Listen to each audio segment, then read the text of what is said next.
Well, good afternoon, everyone, and welcome to the Wednesday the 12th Police and Crime Panel meeting. There's a lot going on today down at Westminster, and I suspect our regular viewer in Cornwall may have other things to watch this afternoon, but just in case Mr. Roper is watching us, hi Barry. Just before we get into the meeting, Terry King, who was the leader of Rutland not so long ago, 10 years as deputy leader, 1 year as leader, passed away, and it was his funeral today. And I couldn't go purely because of the Police and Crime Panel, and I suspect Alan is the same. Malise sent his apologies. He's on his way from the funeral. So if I could just ask you to stand just for a few moments in memory of Terry.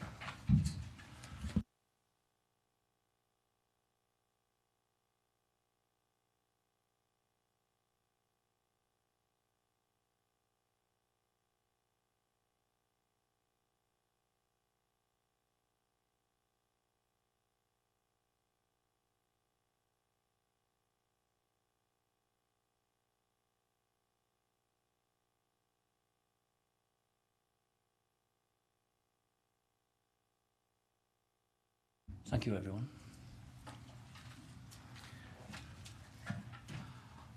Before we go any further, we have a new member of the panel today, Councillor Elaine Pantlin, and you represent Ayr. I always have Ayr Monsell. Is that Ayers Monsell? That's how you pronounce it, is it? I've always had difficulty with that. So welcome to the panel, and I think it would certainly be helpful to you, Elaine, if we just whip round. Obviously, we have Michael here. You got his name tag, but you don't know where he comes from or anything. So if I could ask you, Michael, to start off going round the clock. Thank you. Certainly. I'm Michael Rickman. I'm from Harbour District Council. I'm Community Chair and Portfolio Holder for Community Safety. Yeah, good afternoon. Councillor Lee Breckham from Blaby District, Community Partnership Chair and Community Services Portfolio Holder. Alan Walters from Rutland County Council, lead member for Community Safety and Health. Councillor Debrito from Charmouth and lead member for Communities and Safety and Wellbeing. Janice Richards, County Councillor and Borough Councillor for Hinckley and Bosworth. Trevor Pendleton, County Councillor, District Councillor and CSP Chair for North West Leicester District Council. Paul Heinsohn, Chief Executive of the PCC. Woody Bark, PCC. Kirkmaster, Deputy PCC. Abdul Osman, Leicester City, lead. Manjula Sood, Leicester City Council representing Belgrave Ward. Councillor Govan, City of Leicester. Good afternoon, Keith Caldwell, Independent Member. Afternoon, Maronisa Alani, Independent Member. I'm Lauren Haslam, I'm the Director of Law and Governance, and my role is to support the panel in this process. Ewan Walters, Secretariat of the Police and Crime Panel. And Joe Olsen, and I represent Leicestershire County Council. Moving on to the agenda, and welcome to today's meeting of the Police and Crime Panel, which is being webcast live to the public. For those not able to watch the footage live, the webcast will be available for viewing on the County Council website after the meeting. Please can I remind all members to switch their microphone on when speaking and to turn it off when they have finished speaking. We have apologies today from Kevin Lloydell, who represents Oby and Wigston, to help you, Elaine, and Malise Graham, who represents Melton, as I said earlier, is on his way from Terry King's funeral. He did say he hopes to be here by 1:20, so we'll see how busy the traffic is from that prediction, I think. Members, you should have two agenda packs for today's meeting, the main pack and a supplementary agenda pack, so you will need to refer to both. So moving on to the agenda, we have the minutes of the meeting held on the 3rd of October. Sorry? Where's that? Oh, crikey. Yep. Ewan's just pointed out, as you noticed, that I have been notified of one correction. Kirk Masters, Deputy PCC, should have been listed as present. Are there any other amendments to the minutes at all? If not, we'll move on. Public question time. We have received no questions from the public. To advise of any other items which the chairman has decided to take as urgent elsewhere on the agenda. Janice, yes, I was just going to say, I believe Councillor Richards, you want to raise something. Yep. Thank you very much. It's not an urgent message, but I feel as it's extremely important that why are we getting the information pack so late from the OPC? Because this has happened at a previous meeting, and I'm sure it makes it very difficult for the officers to put together the full agenda for this meeting. Are they understaffed, or can you give a reason why we're getting these reports so late? Because it makes it so difficult when you've got two agendas to try and fit them in together. So I'd like to have that question answered, please. Thank you. Yes, if I can apologise to the panel, the short explanation is that we have changed the way in which we do it. I mentioned at a previous panel, in fact, the last panel we came to, we presented the reports rather than the police presented the reports. By and large, there's still police input. We've changed the system now so that we prepare all the reports, and then we ask the police, or out of courtesy, refer them to the police for them to review. We hadn't built that reviewing process into our arrangements, so it delayed the way in which we prepared them. So I'm not excusing, I'm just apologising and explaining why. We have been through here, you know, line by line, day by day, what went on and how, you know, how we ended up sending them, you know, the day after we were due, missed the deadline. I can run through that with you. It's fairly boring, but we have got that. Perhaps I'll go through it with Ewan and just sort of run through, explain it with him. But we have been through it. I apologise. It's our error, and we accept that.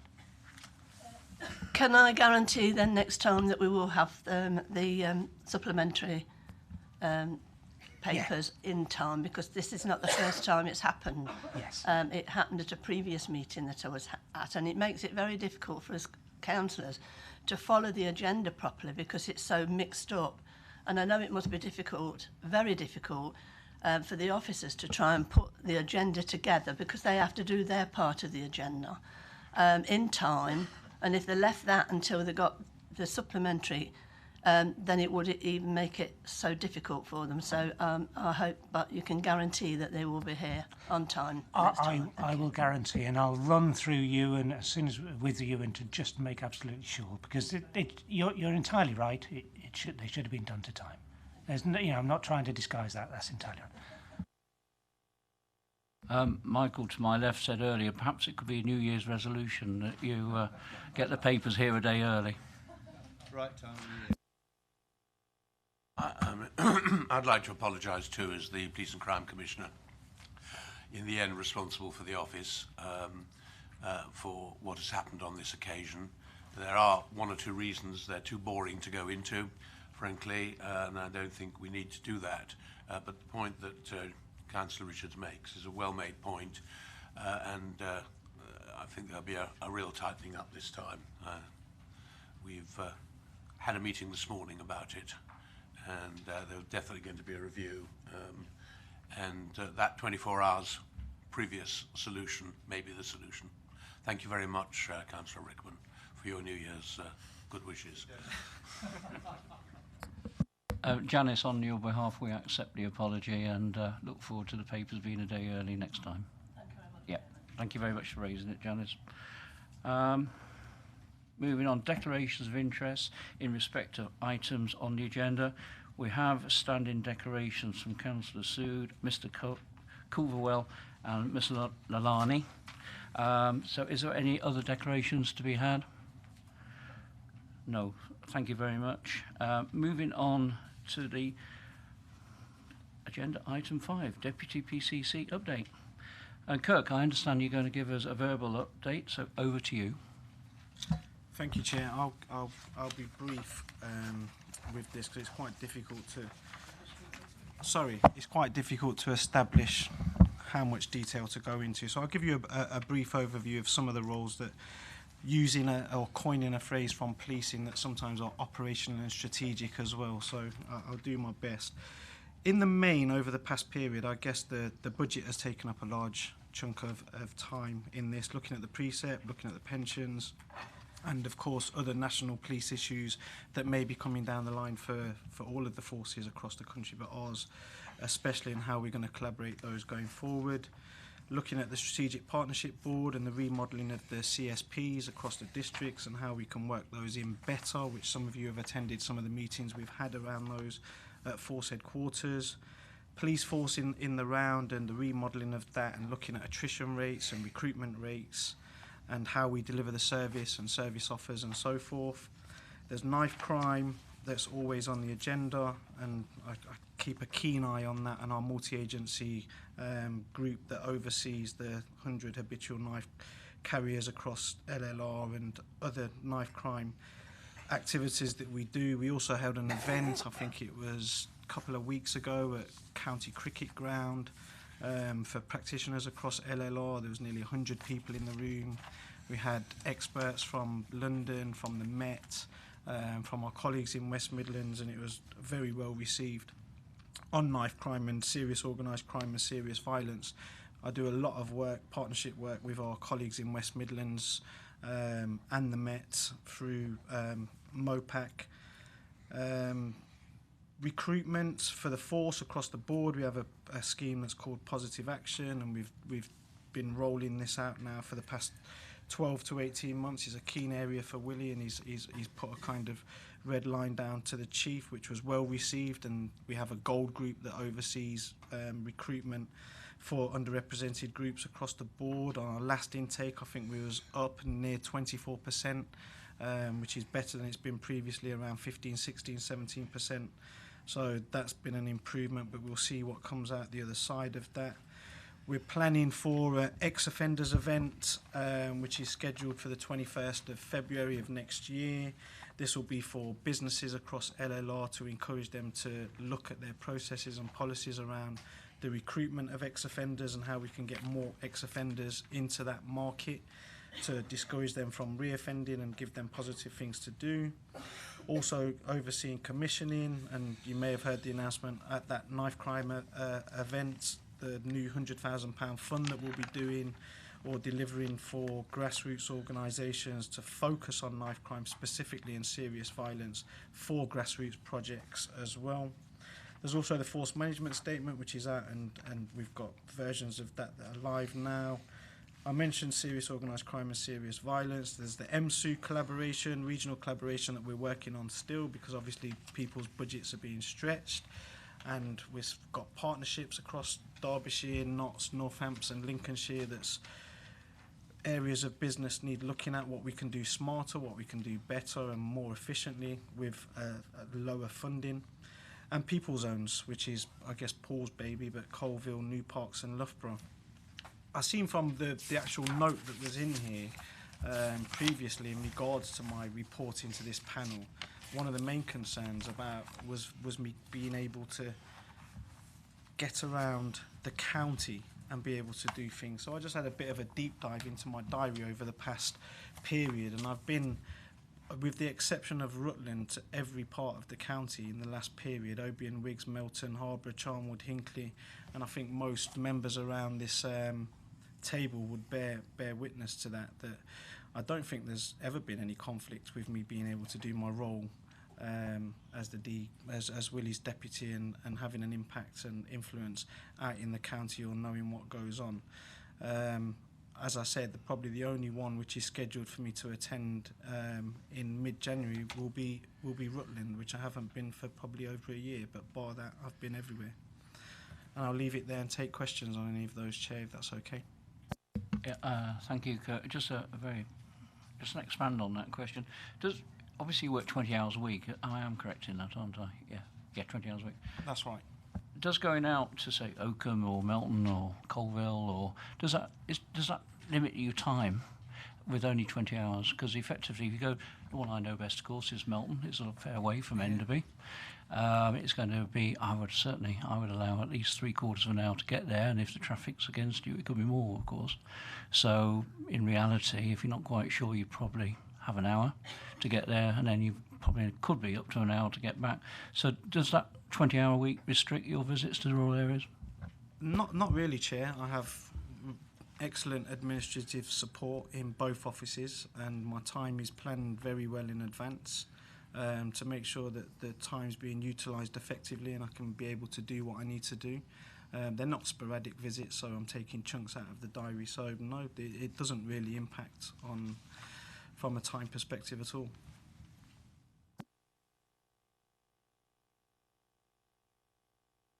Thank you, Chair. Not really a question, just a point in the first agenda that we got, that it was going to be a written report.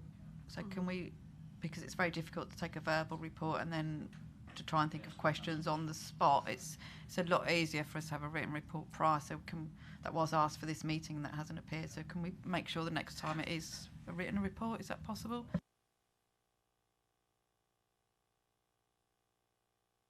Discuss this with the chair and with Ewan as well, and pretty certain, and it went backwards and forwards a bit, pretty certain that there hasn't been a written report really ever since this rather strange process, in my view, started.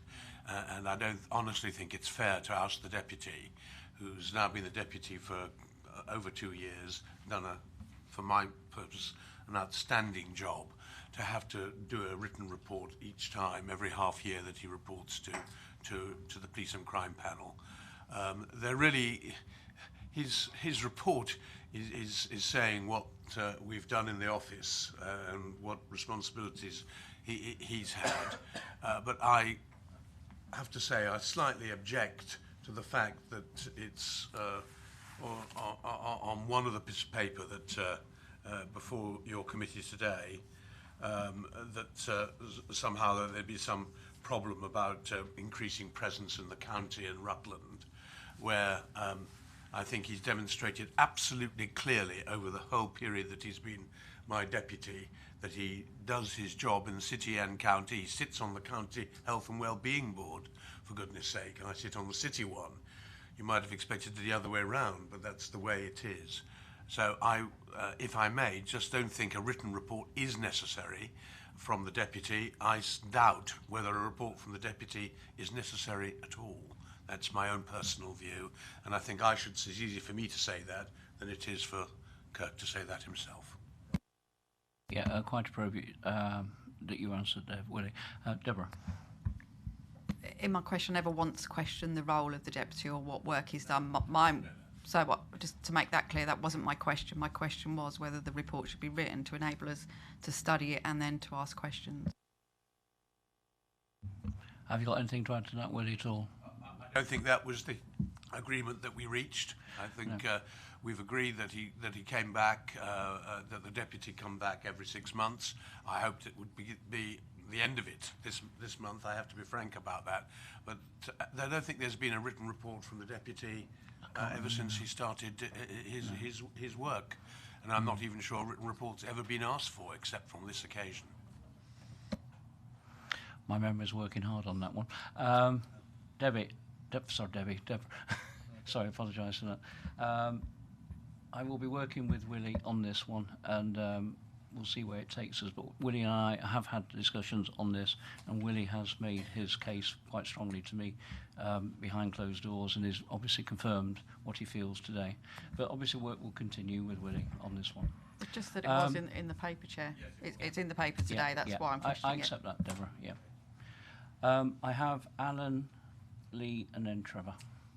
Oh, is it on this issue? It is on this strand, okay, sorry, Trevor. Chairman, which is why I presumed to butt in.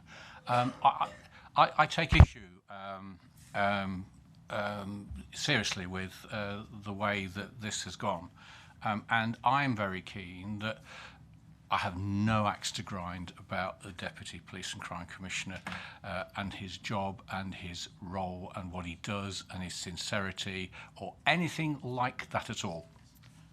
But what I do want us to do is to safeguard Kirk so that he can and he and we can have a record of his involvement, and it's a matter of being open and open to scrutiny in that sense.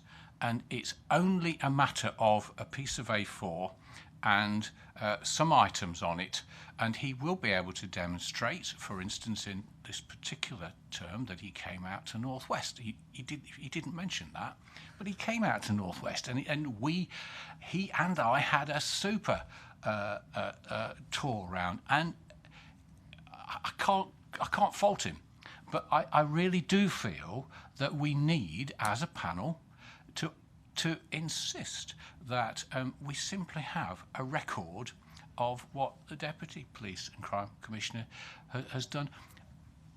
Just for public scrutiny, we trust him. Lord Back, we trust him, but it really is, I think, behoving upon us to have a record. Thank you, Chairman. Abdul, on this issue? I think we've rehearsed these arguments in the past, and since we've been on the panel.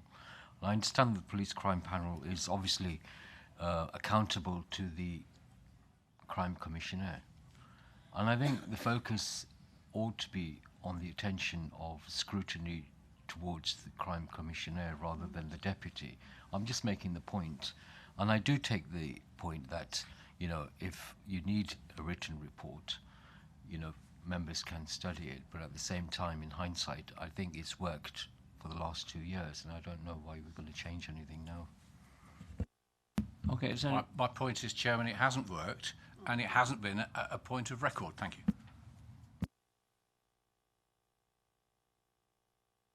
I think my point is I had a copy of your latest newsletter, Police and Crime Commissioner and the Deputy, and I think it shows just the breadth of the events that you attend throughout the county and the city, so I welcome that. I think when you were first appointed, Kirk, I welcome the fact that you were Assistant Mayor, because you bring the local authority, the community safety partnership perspectives into the Police and Crime Commissioner's office, so our needs are being met by you being there, so I have no issues at all. I think the amount of workload that you do in the city and the county and the area far exceeds what your predecessor did. He was not an outgoing person, and I think we have a very good system that works, and I welcome the newsletter as a calendar of events that you attend. I think it says that you are out there, and I think it would add to public scrutiny as well. So, members, anyone else? Oh, Manjula. Yeah. Oh, Manjula first. Thank you, Chair. I said the question of report from the deputy. Every committee or organization, we have chair and deputy chair, but it's always the chair's report which is welcome. Deputy is to deputize, but Councillor Master in last 2 years, to me personally, he has gone extra miles to visit different organizations, listen to people, and now people are aware of that. But the report from the police chief constable, we don't have it from both of them, deputy and chief, because reports are like the leader and deputy leader, so report is from one person, isn't it? But he has given up verbal updates many times. And so far the communities are concerned. County, city, Rutland now, all, especially BME community, other communities, they integrate because they come into city, they go in there, and his presence has been very welcomed in the communities. Thank you, Manjula. Alan. Thank you, Chairman. The Deputy would be most welcome in Rutland, but we are not at all offended. We realise there is a fair bit of travelling to do. On this subject of a conflict, I don't remember us discussing a conflict in terms of time or distance or mileage or anything else. I believe the question was whether there is a conflict of interests with the role on Leicester City and being Deputy Police and Crime Commissioner. So my question to the Deputy is, are you still content that you're able to cope with both roles and you do not feel in any way compromised by any potential conflict of interests, bearing in mind the letter from the Mayor giving you the appointment, which makes certain requirements of you. It is a public document.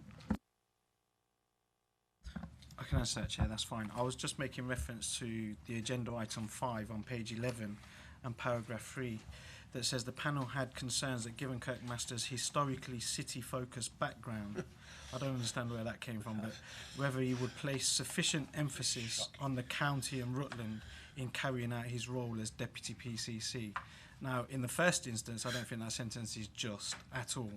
And then going forward, I think, as some of my colleagues has alluded to, if anything, I've been overly conscious of making sure I'm doing above and beyond what I needed to do, especially out in the county areas in comparison to the city. And it's purely because of comments like that, which I just don't understand. And I know that's not a panel comment, but that's what I was referring to when I made that point. Ewan. Yes, if I could just give some clarification on where this has come from. The confirmation hearing was held in September 2016 for Kirkmaster, and the way the process works is a letter is sent to the PCC saying whether the panel endorses the appointment or doesn't, or whether it has any concerns. And in that letter, this panel wrote that they did endorse the appointment, however had concerns, and I've taken the wording from that exact letter that was sent in September 2016 and just copied it into this report here, just to give panel members an idea of where this whole thing originated from and how we've got to this position here. Can I ask why this is the first time that a written report has been sought? Never sought before. Why for this meeting? At previous panel meetings, councillors such as Deborah Taylor and Mrs Richards have asked for written reports, which is why I've been trying to be chasing up those written reports for this particular meeting. Rutland. Thank you, Chair. I think, if I recall, going back 2 years, we've never asked for the report, and if sometime the members' panels ask, then it should be spread out to us before we ask the report from the PCC office. And I know Kirk very well. You know, we talk about 20 hours, 25 hours, the contribution he does as part of his second role, if I put it in that context. We never count. Even as councillors, we never count the travelling time, the amount of hours we put in. Surely Kirk does not count that hours. It's just the minutes of the meeting or meeting attendance that has been, you know, it's beyond 20 hours that he puts in travelling to London office or anywhere else. It's beyond those hours.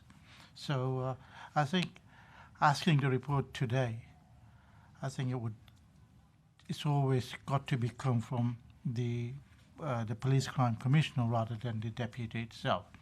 And whenever any members ask, I believe that should be spread to all of us in the context. Email should be sent out.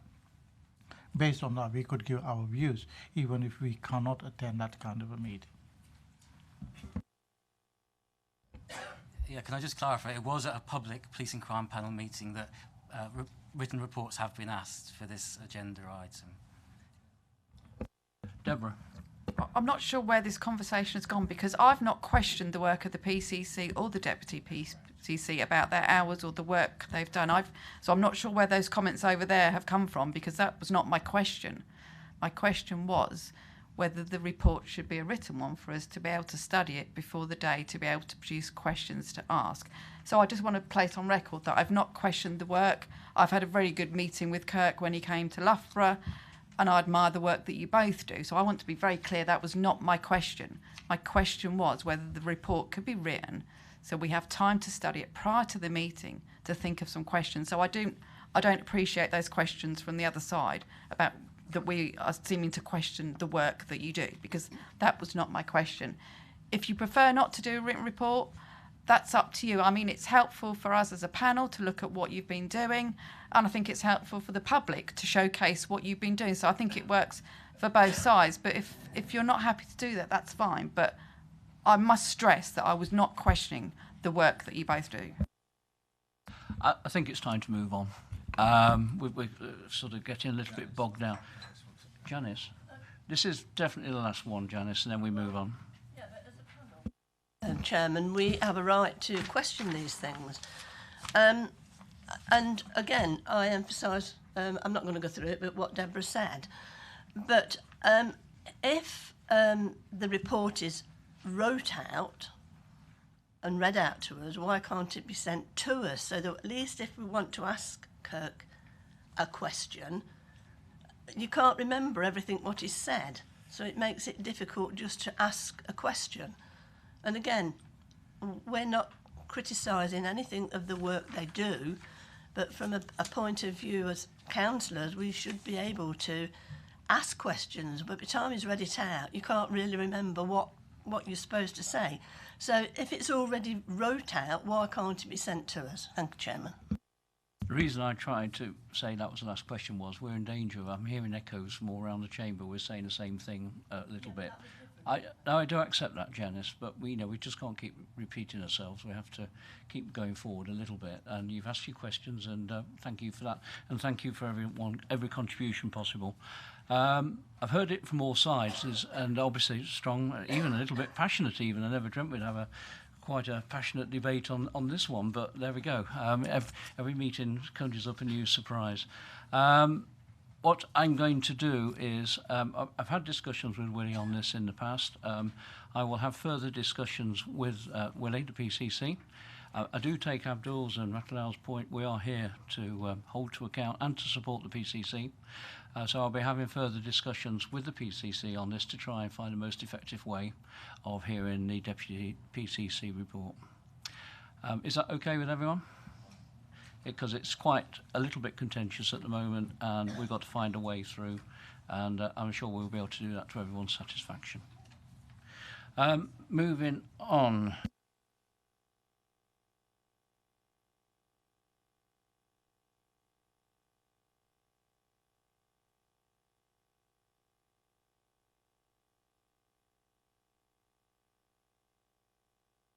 Oh, okay.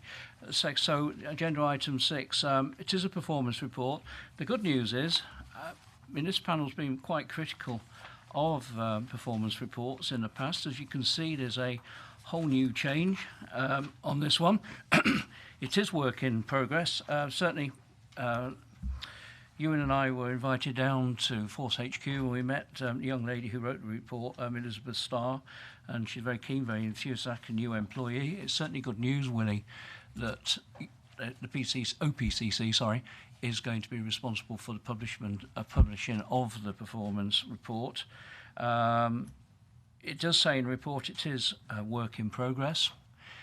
Ewan and I were allowed to make a couple of suggestions, which certainly one of them has been taken up, and so thank you for listening for that. But Willie, would you like to present a bit more of your report? Thank you very much, Chairman, and thank you very much for accepting our invitation to meet with Lizzie Starr, who is our new performance manager. It strikes me as being remarkable that the OPCC did not have a performance manager before, because if there's one responsibility that we have as an organisation, it is to be able to judge and make comments about the performance of the force itself. How else can you hold them to account? So we're delighted to have her on board, and I hope you agree with the Chairman that the way in which she's presented it is much more acceptable than the 30-odd pages of fact upon fact upon fact, which is very, very hard to work on. But of course, it is work in progress, and it is important that when she composed this, we sent it back, of course, to the force to have a look at, just for corrections. And I know there have been some interesting questions asked too at the pre-meeting of panel members beforehand, which I'll do my best to answer. I don't intend to take this my opening remarks very long, because I think the report speaks for itself. So she's produced it in a completely different way, which I hope is helpful to members of the panel. Appendix 1 on page 3 gives the number of 999 calls and the 101 calls. The question has been asked, why the drop in 101 calls? A very good question. I think there are a number of reasons, but we have gone back to the police, and the explanation that they give is as follows. It's largely down to the new telephony platform. This has reduced the switchboard demand by approximately 40 to 45%. How has it done that? Because the new digitally telephony system is now routing callers directly to the officer or the department rather than the caller having to speak to the switchboard. So doesn't go through 101. And in addition to that, the digital system manages 25% of all call demand now without human interaction. So those are the reasons, one of the reasons why the numbers go down. But I want to be frank with the panel. We've said this before. I think there is sometimes concern about the response to 101 calls, and I think that is still an element. I think it's massively improved from when it was at a low point, I think the summer last year, and I think that's clear, but that's also a factor in my estimation as PCC for it as well. But I think those are quite reasonable explanations for it. I think abandonment figures was also of interest to panel members. You see the figures there, they were a good deal high in the middle of last year, but there are contained within these figures what's called positive abandonments, if I can use that rather uncomfortable phrase, because the comfort messages, which as it were precede getting onto 101, encourage and direct callers to visit the website and to access information and report online. So people, having rung 101, hear that message and then put the phone down without it having been responded to. Now, I'm not saying that accounts for all abandonments, of course it doesn't, but it does cover some of them. Obviously, I will answer any other questions that there are arising from that. Just taking you through quickly, the incidents is Appendix 2, pages 4 and 5. Draw your attention to the missing person team, if I may. I sometimes don't think it's understood enough how much police time missing persons take. And as someone who genuinely had to declare someone missing last week, a couple of weeks ago, something I'd much rather not have had to do, but actually gave me a real insight into how that is dealt with by both the contact management and by the police. Thankfully, my friend who actually went missing ended up in hospital in Coventry, having had a heart attack at Rugby Station. His life was saved, in fact, but the way in which it was dealt with by the force here was really impressive. And I can see, of course, a lot of missing persons are, of course, young people who are in care and who are, in many cases, not always, of course, or from home, are vulnerable young people. And the police have to put a lot of resource into that. And I thought it just, now I've experienced it, as it were, just at second hand, I thought it just worth mentioning. Obviously, I'll answer any questions on any part of this. Appendix 3, crime. You'll see the figures from quarter to quarter. It's 8%, plus 8%. Covers pluses and minuses. You won't, I think, be interested, Kirk mentioned this in what he had to say, 3.4, the knife crime offences recorded. It is worth just pointing out, not that it makes it much better, knife crime includes having a knife crime and having a knife on you. It's not just cases of those who use the knives, but if you're caught with a knife which you're not permitted in law to have, that counts as a knife crime. It's really important to remember that, and obviously that's probably the vast majority of them. And Kirk was good enough to mention the grants, the extra grant that we're now giving to deal with this problem. It's important to get this in perspective. Yes, this force does suffer, the force area does suffer from knife crime, and it's a serious matter, of course it is. It doesn't compare to some other parts of the country, that doesn't make it any better for us. and we are absolutely determined to do what we can. And it isn't just a matter for the police, of course. It's very much a matter for families, parents, schools, siblings, friends, to counter this social evil. And it is a social evil, and destroys lives, whether of victims or perpetrators. So I want to draw your attention to that.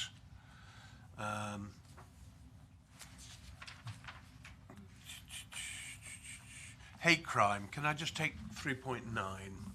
I know that's of great interest to the panel. These are just statistics, of course, but I think something I'll be saying to the police, and I'm sure they're conscious of it themselves, whatever people's views are, the rights or wrongs don't matter for these purposes. We are living at a slightly heightened time of heightened tension at the moment because of events going on elsewhere. I went to Westminster yesterday, and on the main road on one side was one party to the Brexit debate, and on the other was another party to the Brexit debate, and they were shouting at each other. I mean, shouting doesn't really do anybody any harm, but I mean, you know, it was not something you normally see in the middle of a Tuesday morning in central London. I only mention that because it is known that hate crime figures, reporting and figures, do tend to go up at moments when there's real controversy and conflict in society, which there definitely is more than usual at the moment, I would argue. So I don't think we should be surprised if those figures do rise, and I know the police will be aware of that in the next few months. Okay. KPIs. I don't think there's anything I want to say about that at this stage. Stop and searches. You'll see the figures there at Appendix 5. And I'd like to just end by reminding panel members of the glossary at Appendix 2 here, which I think is, if I may say so, perhaps one of the most useful things there is in this whole document, and certainly taught me some things, I have to say. And I'd encourage people to look at the last one of all, positive outcomes. We hear that phrase a lot, positive outcomes. What does it actually mean in this context? And I think Lizzie has very well set out. Positive outcome doesn't just mean a conviction, although that is a pretty good positive outcome, but it includes other things as well. So with that, Chairman, if that's all right, I'll leave my opening remarks, and we'll do our best up here to answer any questions. Thank you, Lord Bark. Trevor's going to be the first questioner, but before we start, there's two things I'd just like to say, and it might not be, I think it is appropriate to say it at this point in time. I was going to leave both items right to the finish, but they both popped up in your introduction there. I think it was yesterday we met Angela, wasn't it? Yes, it was yesterday. We met Angela, obviously from your office only yesterday. And I do recognise that 99 calls and 101 calls, as well as being important to you, have been very important to the panel as well. You'll all remember as well, I've always been a police crime panel chair who's been very reluctant to accept invitations for the panel to visit the police and various sections. However, I'd like to think I haven't overstepped my mark. I've asked on behalf of all of you, the panel, if we could go to the 999-101 call centre. I went many years ago, and it's impressive. The pressure those guys are under is huge. I seriously don't know how they do the job so well as they do. So that's just for your information only. So Angela did accept that, and at some point we will be getting dates, as I understand. That's great. Really pleased to hear that. You'll look at obviously the online stuff as well, because that's what's coming. That's what's coming up, as it were, on the agenda to try and make to get a lot of them dealt with online. And I hope you'll be able to have a sort of look at how all calls are dealt with in a comprehensive way. So if office can help sort that out, we'll try and do it, and you'll be very welcome, of course. Could I just add that so we've already been on to Simon Cole, and Rob. Both of them are very, very keen.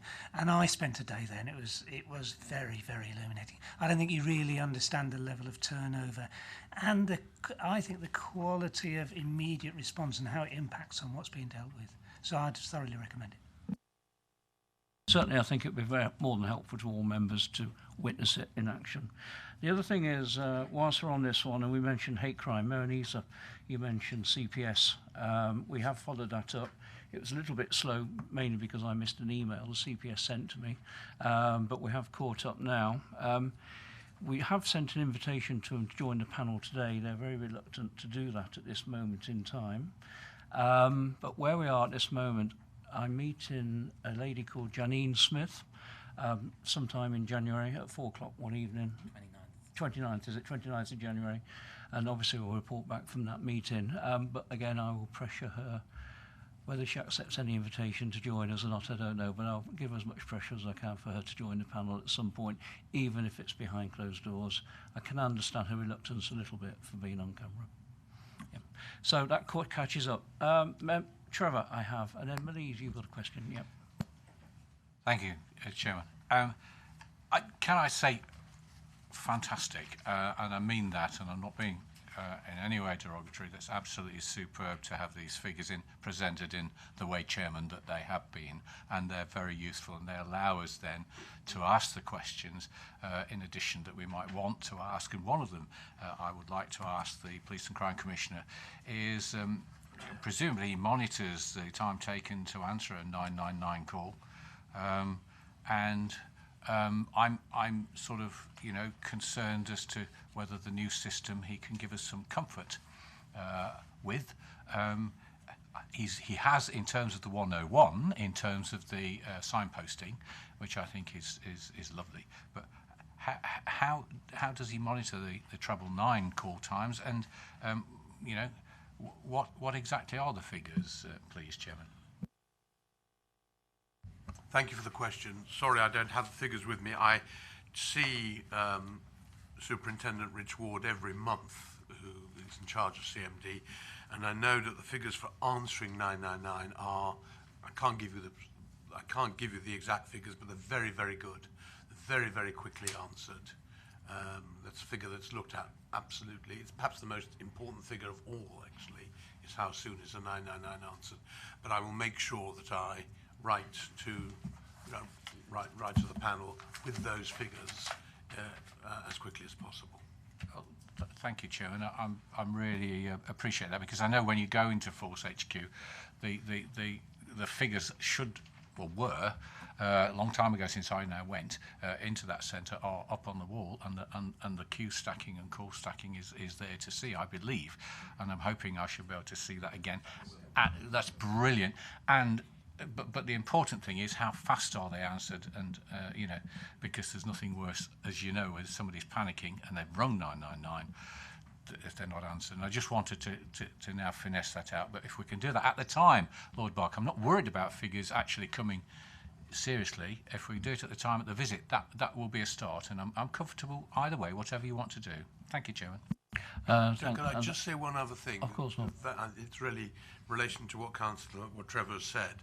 Another reason why 101 calls why there's some 101 calls aren't perfect at all is because when there's a surfeit of 999 calls, it always takes precedence. So 101 responders become 999 responders in order that the phone will be picked up straight away. That may leave 101 callers waiting. Thanks, William. Thanks for the offer of getting the figures to you and myself. That would be great. And obviously we'll ping them out to all members. Malise and then Deborah.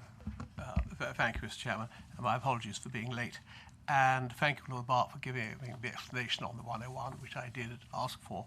I wonder if you could help me on the last sentence of big page 11, sort of page 9, maybe, of the report.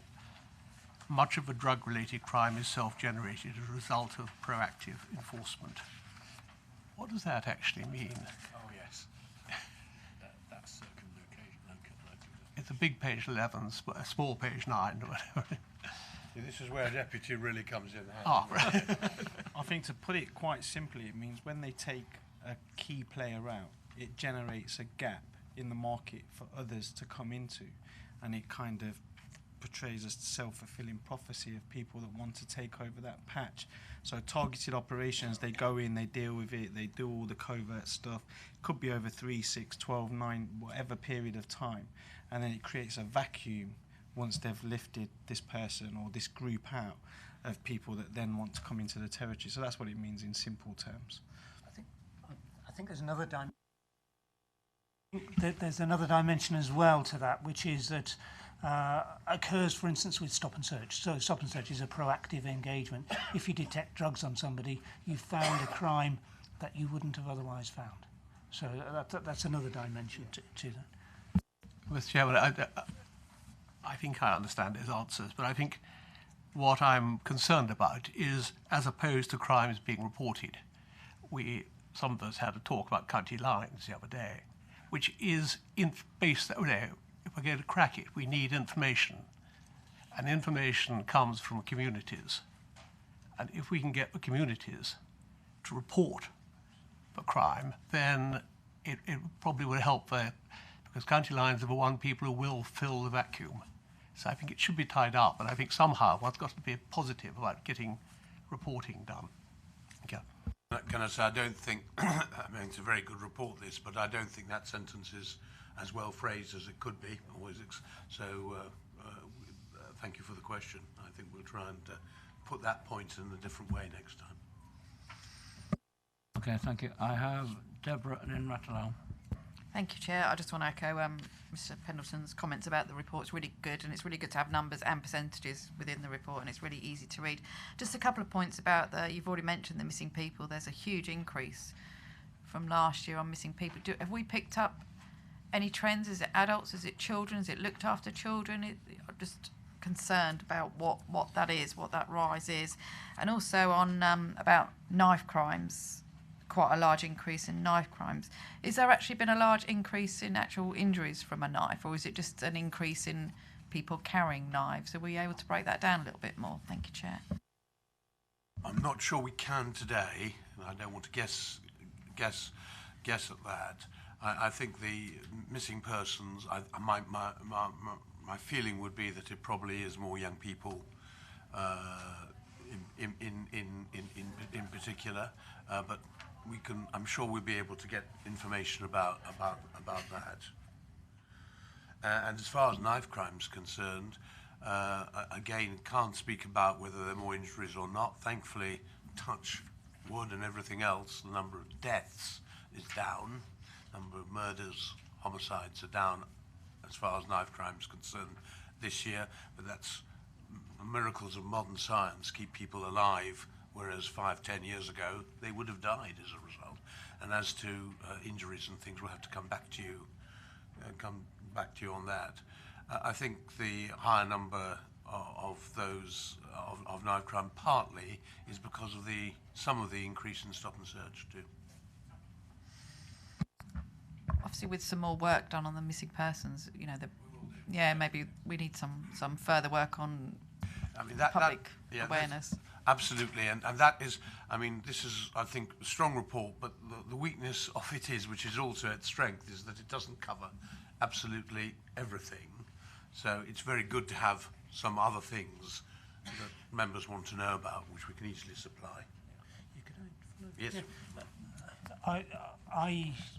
I think some of the answer on the missing persons, you're right, the figures have gone up and we're exploring it. I don't think we've got any concrete answers at the moment. Certainly some of it is definitely due to young people leaving care homes and so on. There are also, I haven't got numbers though, also some issues about it being mental health related, people picked up and not in secure conditions.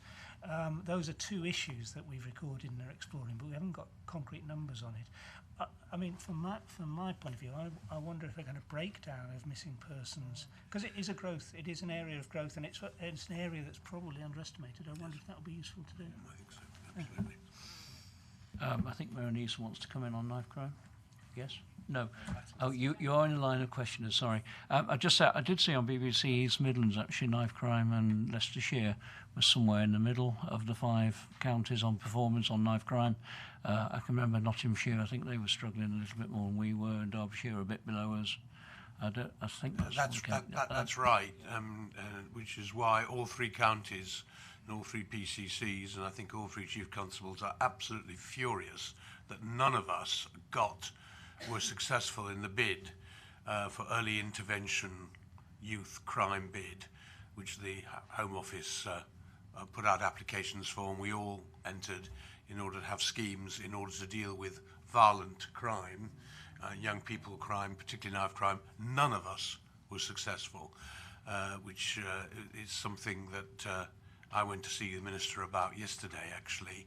I can tell you the figures. I think Nottinghamshire have about just over 30% of the knife crime incidents in the East Midlands. We have about 26%. And you go down to Derbyshire on about 18%. And then Northamptonshire, who were the only ones to succeed in a bid. Someone will explain that to me sometime in the future. And Lincolnshire obviously got the least of all. Those are the figures. Yeah, because I remember Paddy Tippin had a launch of a new initiative, didn't he, in Nottingham not so long ago. But moving on, we have Rutland and then Melanisa, then Abdul and Manjula, but I always do 2 to save me reporting all the names in one go. So Rutland and Melanisa. Thank you, Chair. I think first of all, I welcome this report. Can you switch on your microphone, please? It is on. Sorry. Always far away. Right. First of all, I think I welcome this report. Excellent report. There is no doubt about that. But I have. That's what I thought as well. Yeah. Thank you. My question is about the stop and search area. Really. I know the number has increased quite a lot, substantially. But it doesn't give us the breakdown of the diverse group.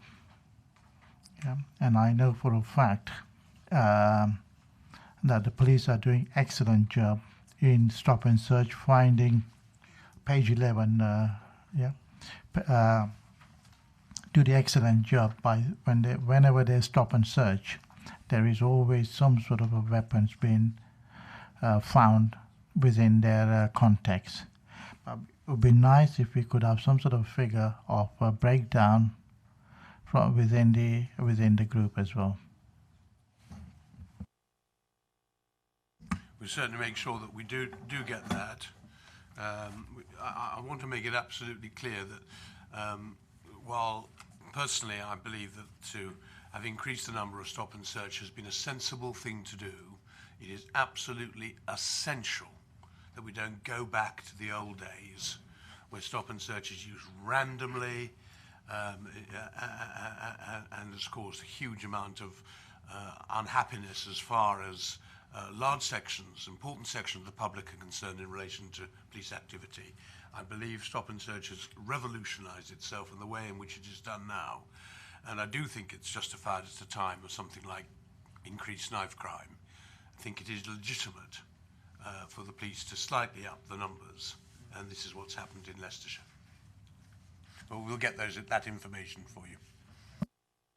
Thank you, Melanie, and then Abdul. Chair, could I just add to that, because the ethnicity breakdown is important and we'll definitely bring that back, but just picking up kind of information from the communities are welcoming stop and search in the areas where there are high crime and knife crime incidents and serious violence. So it seems the support of the community has shifted from where it was many years ago when Willie quite rightly highlighted that it was getting a bit into a grey area, but the communities are welcoming targeted stop and search to get these weapons and these people that are committing these offences off our streets.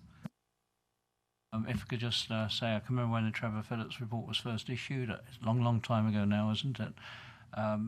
Obviously, the communities felt really oppressed by stop and search, and to be fair, the evidence was there. Maybe that was the case as well, but certainly because of the major review that Leicestershire took part of. I must admit, I had a couple of meetings myself involved, just listening predominantly. Really was in-depth stuff. They produced a new model. It's worked really, really well. And my information is the communities are asking for a little bit more stop and search nowadays, so they've got the confidence in the new processes, and it has to be good. So thank you, Kirk. Melanie, finally. Thank you, Chair. The report's really welcome. I mean, it's easier to kind of follow through as well, and it's good to have the highlights as well. But particularly, I really welcome the comparison to the past quarter as well. So it's really interesting to see whether we're doing really well or are there real concerns emerging. I've got two questions. One relates to hate crime. And I've noted the fact this is in relation to kind of race, ethnicity, nationality, but hate crimes goes beyond that. So I think it would be really helpful if there is anything happening in relation to other demographics, such as, again, lesbian people or even people with disabilities, that they're highlighted within the report itself. I mean, I don't know if you've got some of the stats now, but in the future that would be really helpful. The other area that I would like further information, I'm just wondering, is around positive outcomes. I really couldn't follow this through. Now, for me, there are two aspects to positive outcomes. One is where you're taking the investigation through and there's a positive outcome in terms for the victim themselves, so there is successful prosecution. But also there is a really key factor in between that, which is around investigations. And the reason I raise this, and I'm just wondering whether this is happening in Leicestershire, is what's happening nationally. So there's been a lot of what I would call media attention on investigations being dropped, partly because of resources and capacity. And I'm just wondering, is this something that you're finding with the force in Leicestershire, so that you're having fewer investigation, let's say for house burglary, which is why you've got the drop?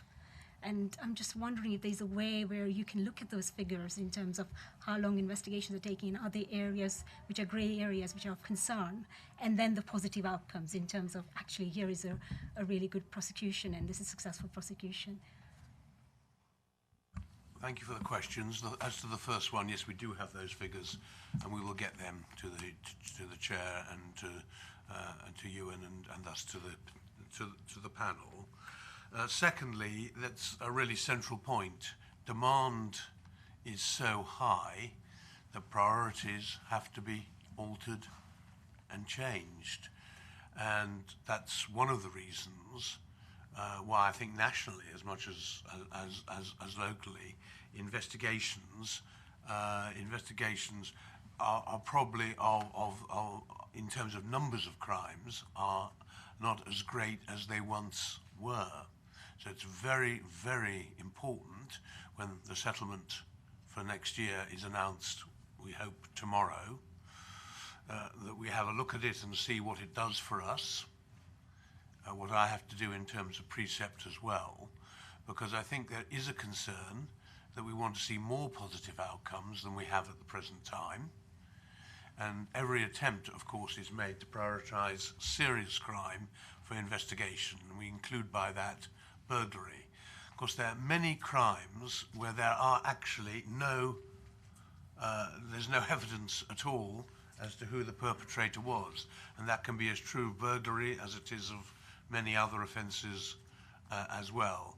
I think we're blessed in Leicestershire with outstanding CID. We never had the vacancies in the CID that other forces are reported to have had. But I think we all think we can raise our game a bit as far as investigation is concerned. Thank you. Abdul and Manjula. Thank you, Chair.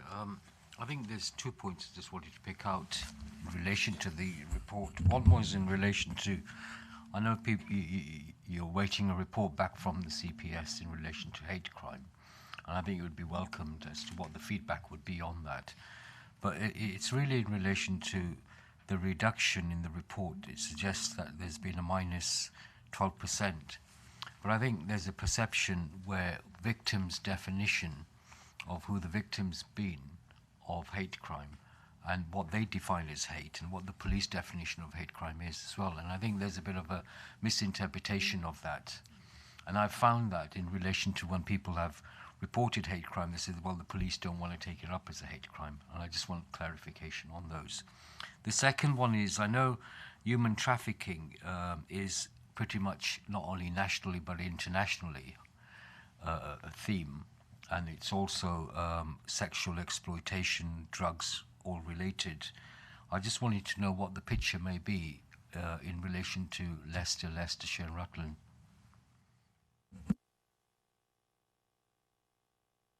Thank you for the question. So the second question, I think we'll have to come back to you on what the latest figures show as far as human trafficking is concerned, but that's obviously mixed up with modern slavery and mixed up with a whole series of very serious offending around gangs and drugs too.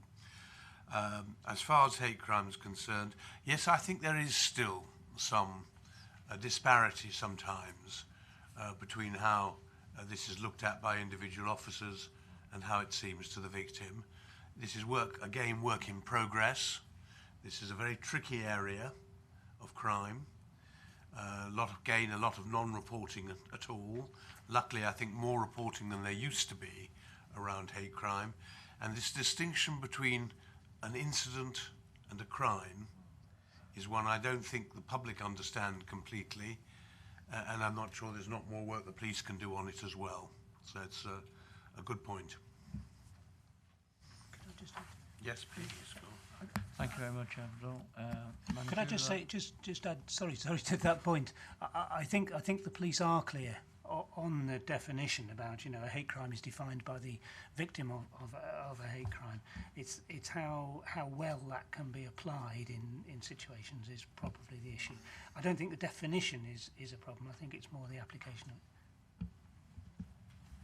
I can remember some years ago when the first definition was produced for hate crime, it took absolute ages to get agreement on it. It was quite contentious, just the usage of words. It was amazingly difficult to get that on the books. Manjula and then Keith. Thank you, Chair. First of all, really, I would like to say thank you on behalf of the Belgrave communities, because we had a more than fair share of crime, missing person, which I know it was very tragic for the family, but at least police found the missing person body and there have been murders, and the police presence has assured the communities that police is there to help them, and which has been well received. And hate crime, following in Abdul's question, it says it has been reduced by 12%. Do you think it is that more people are coming forward to report? Then in one sense it's good that people are aware that they can report to the police hate crime. Or it is just your own statistics, so I'm a little bit confused on that. To me, the 3.8 and 3.11, 3.8 is the rape offences have increased by 16%, which is a substantial increase, especially in the month of August. And rape victims, for them it's a lifelong crime because they cannot get out of over it. It's not only women, some men are being raped as well. So again, sometimes they feel that police is not listening to them or what it is. I think they have to be reported more.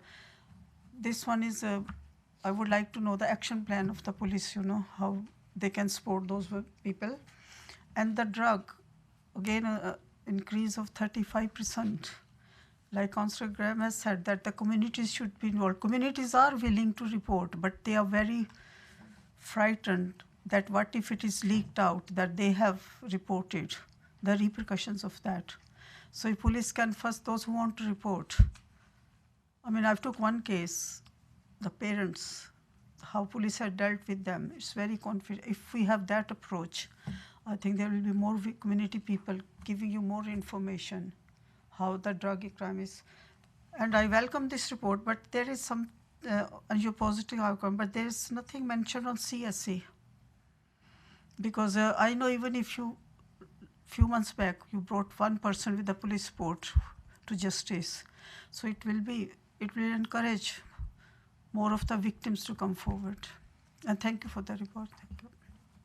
Thank you for the questions. On CSC, we'll come back to you. on that. Thank you for what you said about, on behalf of people in Belgrove.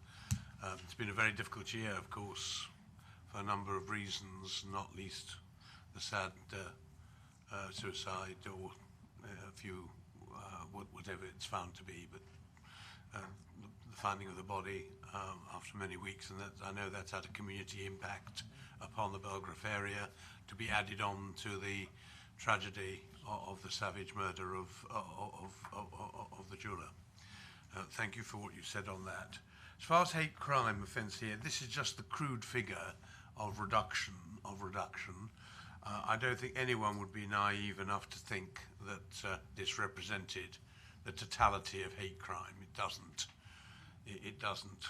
I hope people are still reporting it when it happens to them. We really do encourage people to report it. And I also hope that the police response each time it is reported is a legitimate response as well. You asked about that. Yeah, the rape offences, that is undoubtedly a worry. It's something to do with more reporting, thank goodness, and that's because rape victims are now looked after much, much better than they used to be in the past. You'll have noticed that quite a lot of the reporting is about historic rape, which is 12 months or more.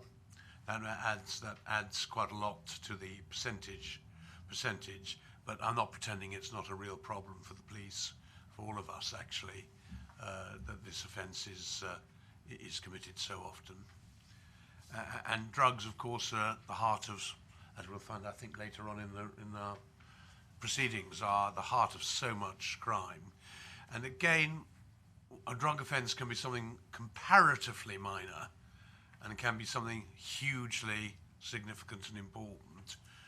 And you'll see that the report talked about some very big initiatives that have been taken with some, quite a lot of criminals ending up serving long prison sentences as a part of drug offending. I think the real issue for all of us, not just for the panel or for me, or for the police, is how society should deal with this issue around Class A and Class B drugs. It's one where there's no consensus at all at the moment.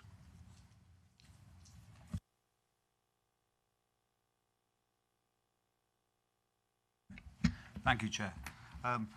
I too think this is really well presented and really helpful. And I just really wanted to allude to I suppose, the difficulty of it in the future. It was lovely in Prevent to see the way stop and search has been so effective and impacting clearly on knife crime. And I'm glad that you've said that in future we'll try to have both with knife crime the injuries as against those who are just carrying it.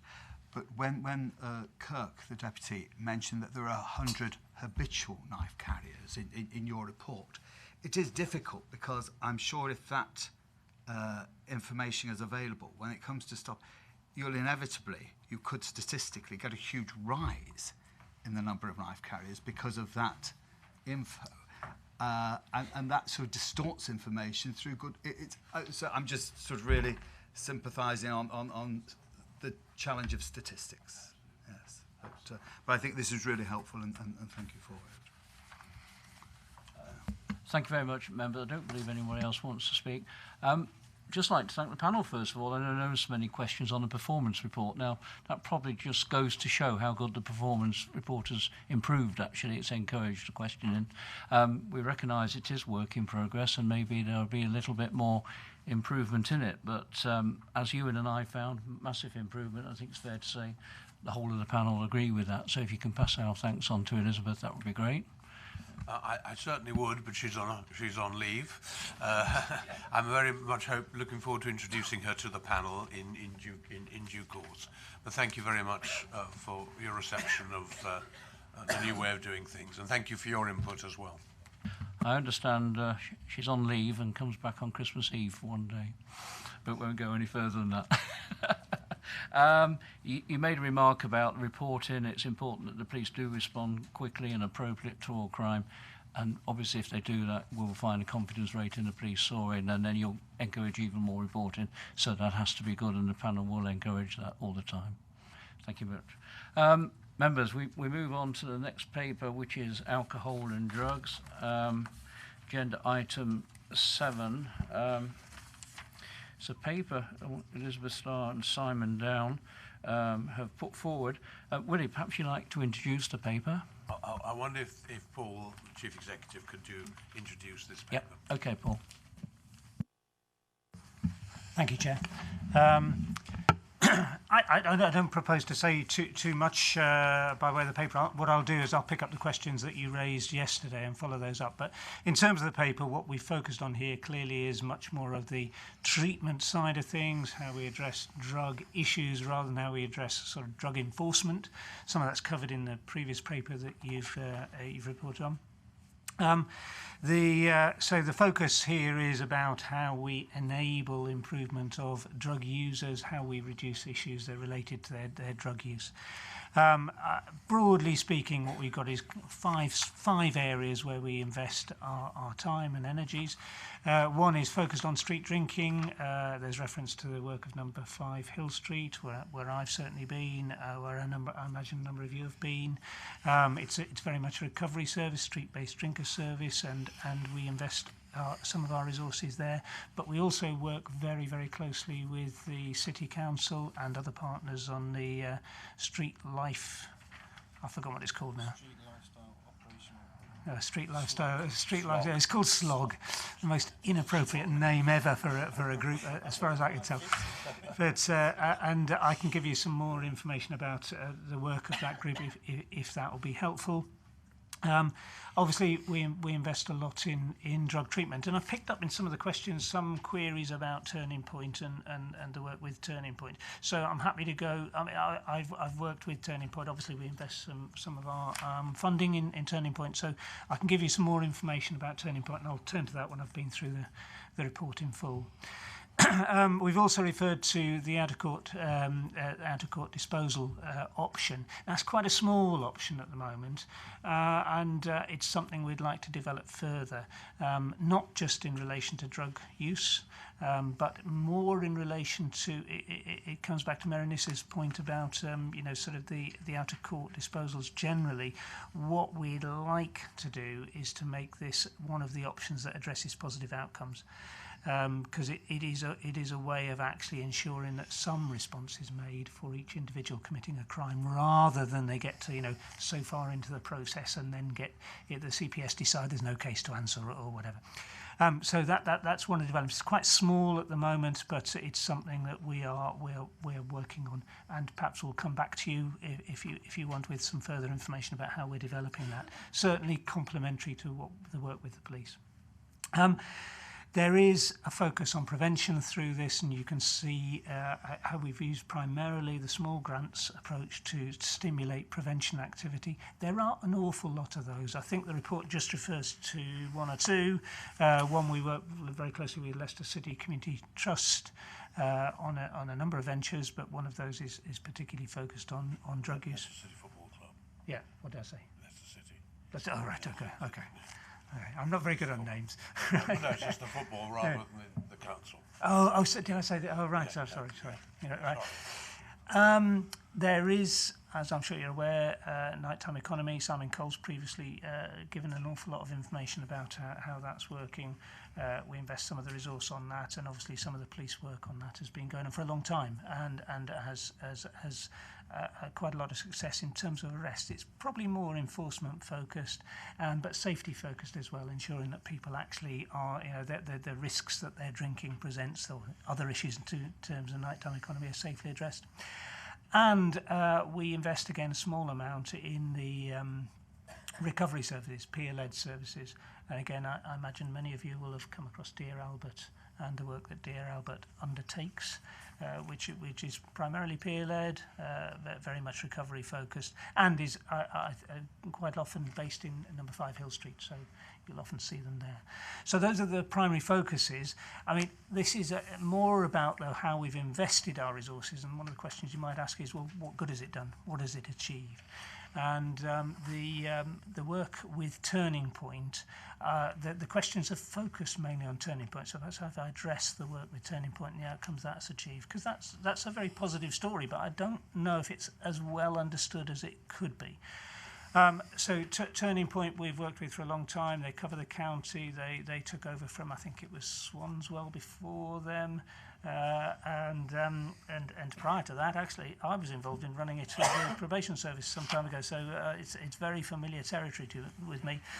I have one of the issues that's been raised by yourselves is about the locality-based nature of the work, particularly local data. So I've been through that with Turning Point, and they've given me a very detailed analysis of the information that they provide at a local level, so breaking down all of their data down to the local level.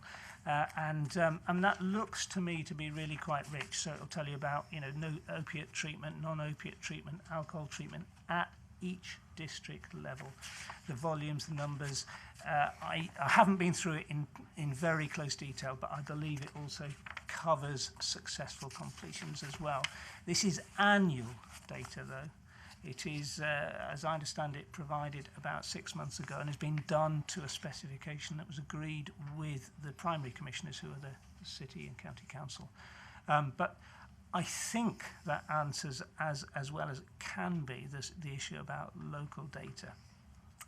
Second question was about workload and are they able to cope with the numbers coming through the door, and at the moment their caseload is around about 3,000, so around about 3,000 drug and alcohol users on their books. Their successful completion rate, which is the kind of key measure for drug treatment services, so it's the main thing that they get measured on.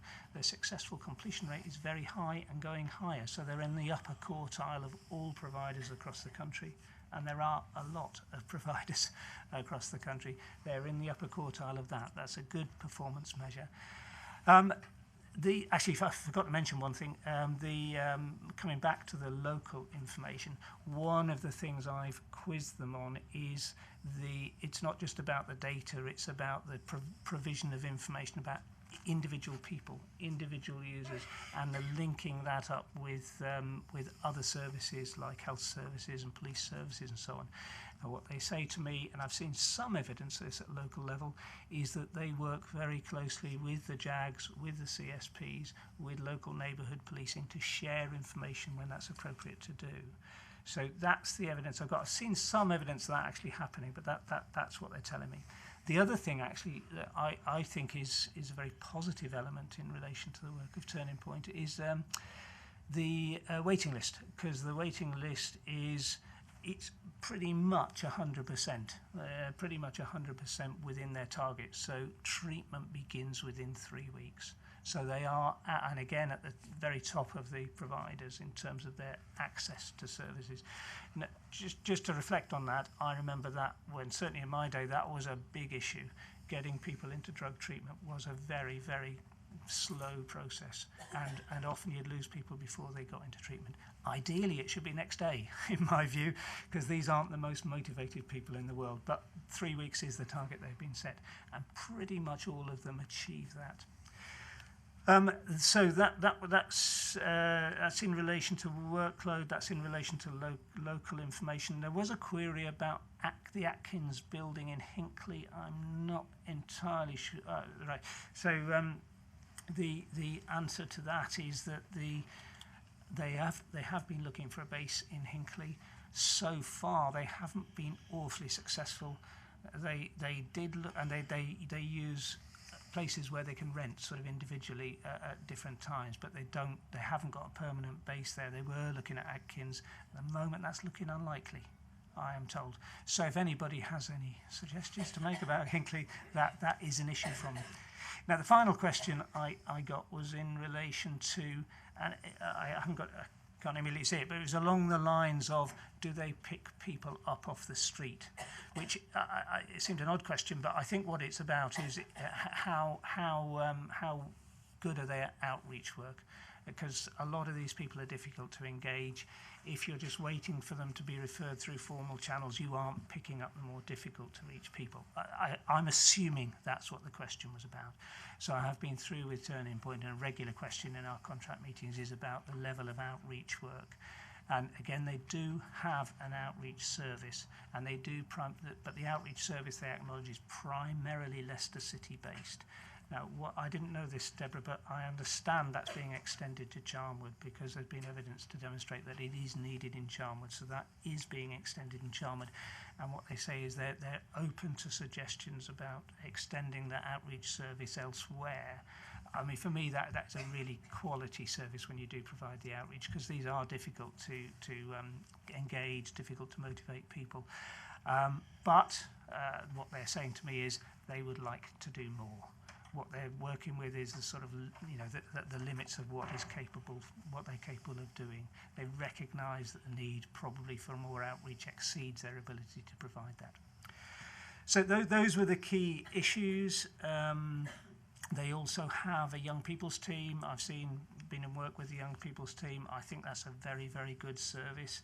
As I said, they have an outreach team, and they also subcontract to Dear Albert that we've talked about already.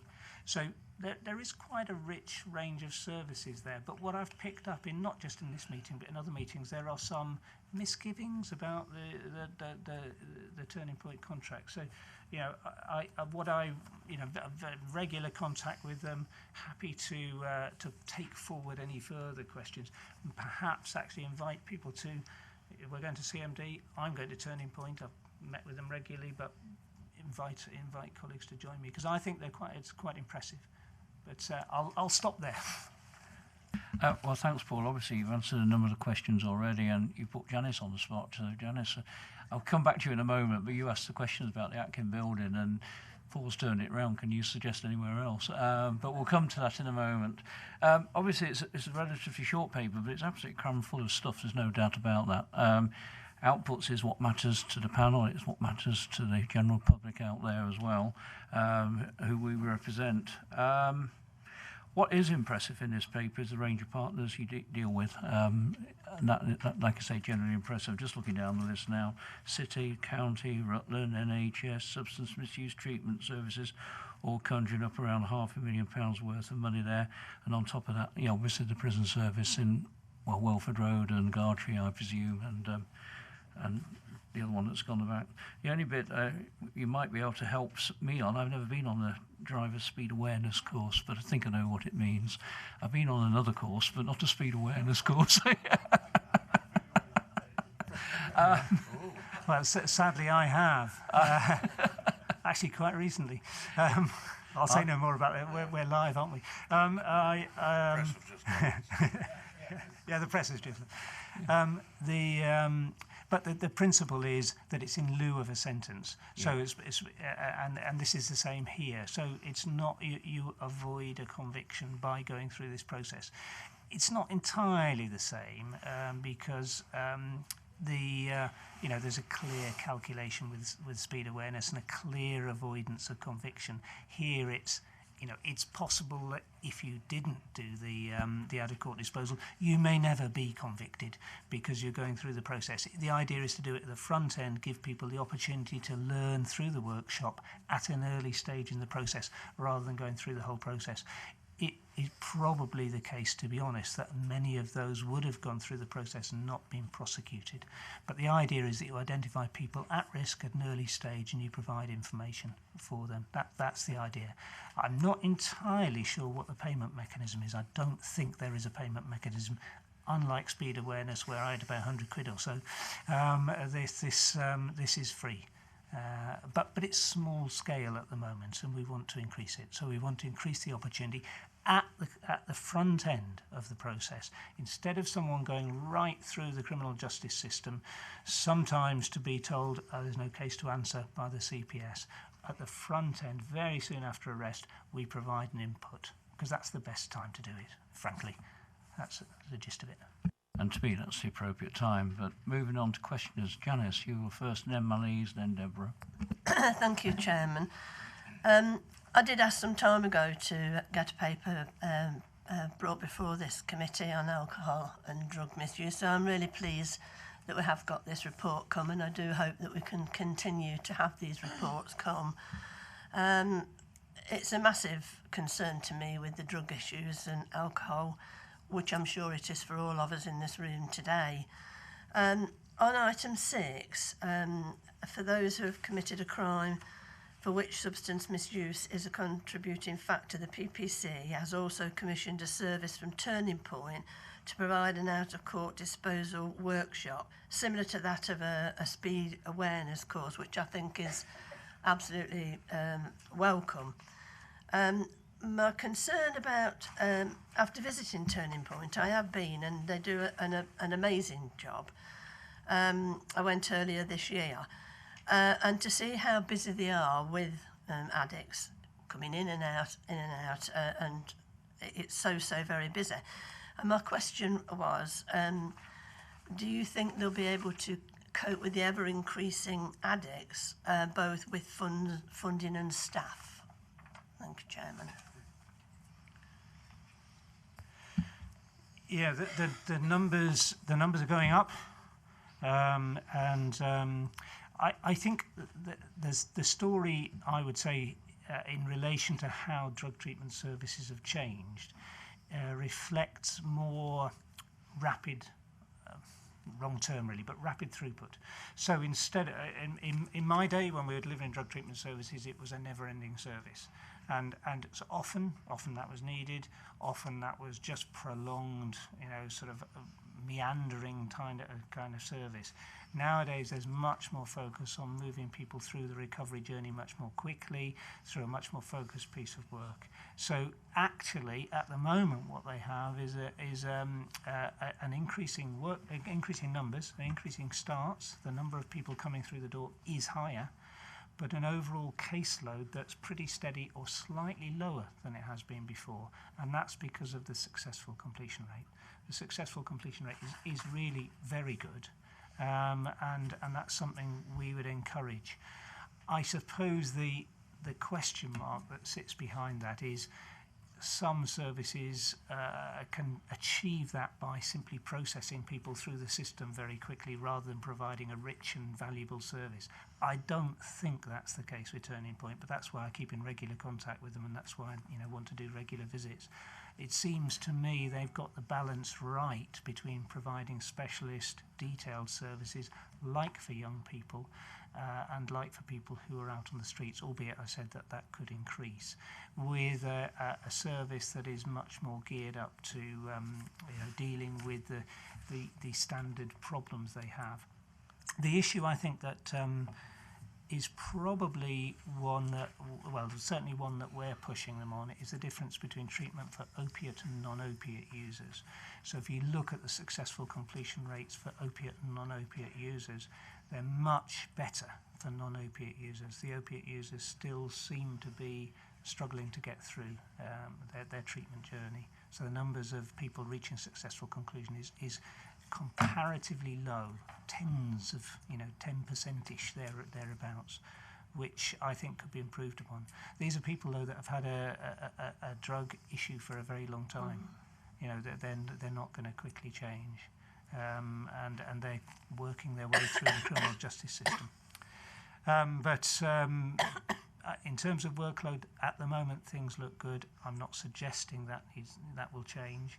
That won't change. The other issue I think that is worth flagging up, and we're concerned about, that hasn't been fully addressed, is that of dual diagnosis.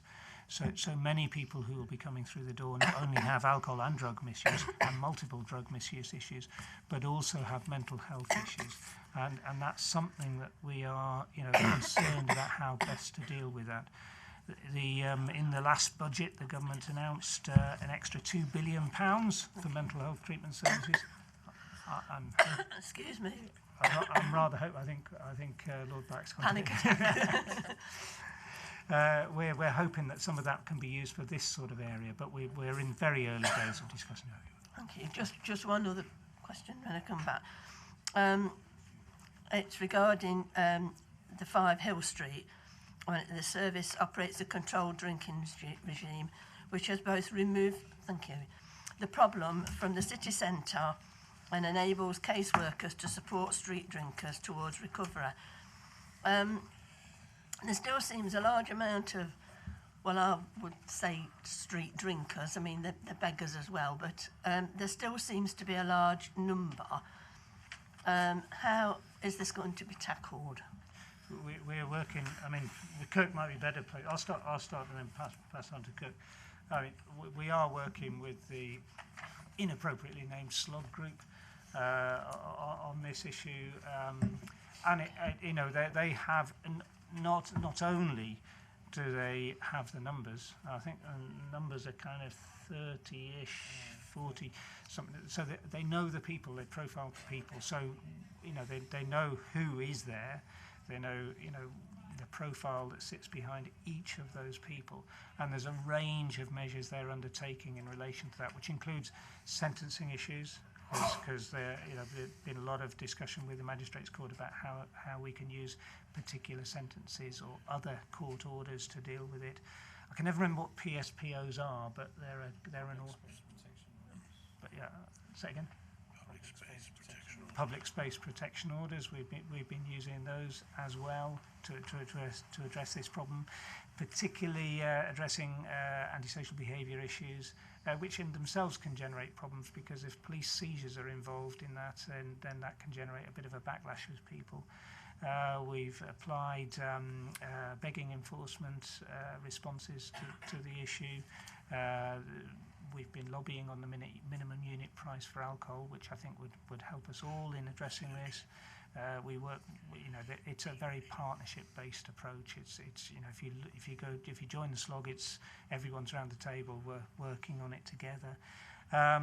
Also, you know, a target hardening approach. You know, how can we focus on particular areas and make that area inappropriate for someone to conduct their sort of street lifestyle, street begging type of activities. But that's a quick run through, Kirk. I don't think there's much more to add to that. It's kind of a created group by the PCC in the city to identify people that are choosing to be on the street as a lifestyle more than a necessity. And we're looking at things like infrastructure and doorways and seating areas where they tend to congregate and then create these atmospheres where people feel intimidated and etc. So the slug is designed specifically to look at that issue. All partners are not involved. Health needs to come on board and offer, but the mental health that was mentioned already, you know, there are agencies that are doing that, but it's not part of this slog. The number that Paul made reference to, I think 38 is the city's annual count of homelessness, official number, that you do an annual count with central government to identify those. You go out between, I think it's 10 p.m. and 4 a.m. in the morning and check where people are and where they're located around the city. So 38 is the official number, but there's a lot of unofficial within that as well. So this is just a new coordinated group between the PCC's office and the City Council at this moment in time to try and establish ways of dealing with this issue. But other partners need to come on board. I'd agree with that totally. Thank you very much. Well, I can tell your previous roles. It's coming through very strongly. Malise, then Deborah. Thank you, Mr. Chairman. I've got a Turning Point report. It's not much use. It has the odd figure. For Melton, it has a lot of stars because it's, yes, I've got it on the iPad here. It breaks it down into district councils, but it's not very informative. And my feeling is that for Drug World is very large, and Turning Point are one part of it. There is so much that the district councils can do to help in the way of how we are, Melton, we have a housing authority, where we can move people out of a housing area if there was a problem. There's an enormous amount, if only we could share information. And I would like you maybe to contact our officers so that they could actually get together and say, look, what can we share? Because I don't get much report. I go to the odd JAG. They don't often say, Turning Point has been in touch with us about this person or not. And it's a very, trying to get this ball rolling, which I have for several years, but let's all try and work together on what is an individual rather than just a percentage, which is what Turning Point is talking about. Thank you. Yeah, so I've spoken to her this morning, actually, the lead for Turning Point. What she said is that she hasn't had feedback about how they can improve it, improve the quality of this information. But I think there are two issues, if I may. One issue is the information sharing issue about, once you start putting names on there, you need an information sharing agreement. You need to demonstrate that information sharing is justified. That's not something we can change. That's the law. That's the way it works. Now, we've struggled with that in certain multi-agency venues, and we're still struggling with that on a number of ventures. But that aside, if there is something that the JAG needs to do, or some actual operational necessity, then there is a compelling need, compelling justification for information sharing. We can do that. So I can take that away and feed back to her, because I'm in regular contact. The issue about this information, though, what I've had from her is that this was agreed with, obviously, their commissioners of the county and city council and ourselves. They answer to those through the contract. So the specification for this was agreed through them. But what she's saying to me is they're very happy to develop it further. Perhaps the best way to do this would be to convene a meeting of all the interested parties and to review it and to identify what the best information is within the limits of the law and within the capability. So I'm be happy to convene such a meeting if that be helpful. Mr. Chairman, I would be grateful if that could be done. I think the reason nobody has, we were never asked the feedback. We were eternally grateful after 5 years or whatever it is of pushing to have got a figure out of them. They never said, how can we improve it? And if they had, I think they would have got feedback on it.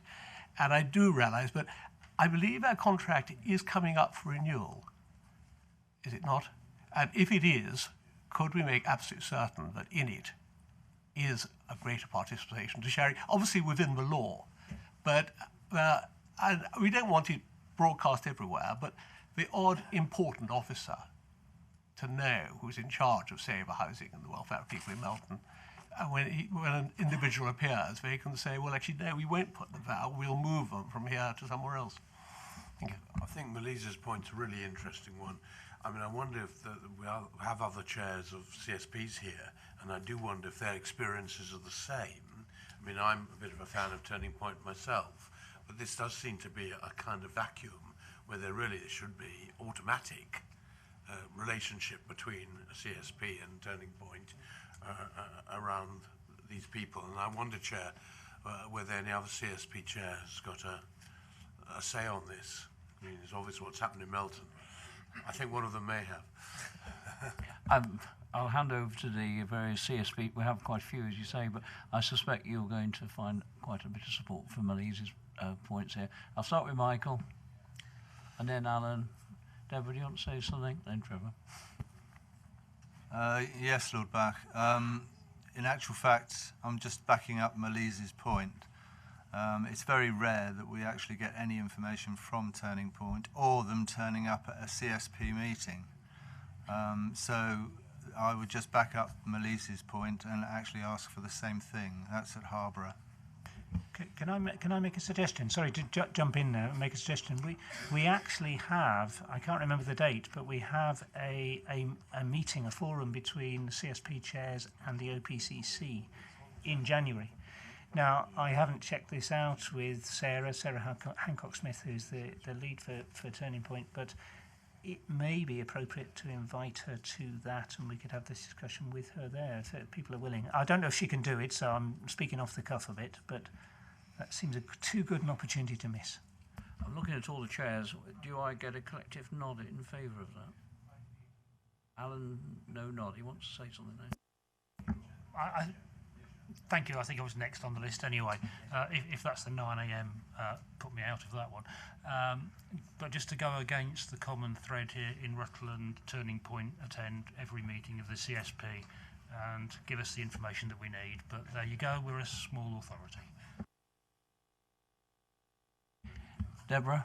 I also can't make that meeting. I'm somewhere else that day. But yeah, no, I think it'd be good to join up. My point is along that. I mean, I think the issue with the contract with Turning Point doesn't have any prevention within it. It's just treatment.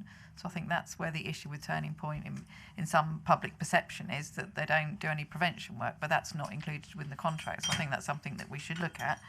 But joining up and working up, you know, in paragraph 7, there's a couple of things there that you fund there through the PCC for prevention, but I think there's probably more we can do for prevention, and that would be joining up with the boroughs and districts through their neighbourhood teams and stuff like that to pinpoint. So I think there's definitely a need for some more joined up work, and but specifically prevention work, because prevention is always better than cure, and the funding that you're putting into there for the curing of people addiction, some of that I think should be transferred to prevention to stop them getting mixed up in that world to start with. So I think there is a lot more we can do, so you take that on board.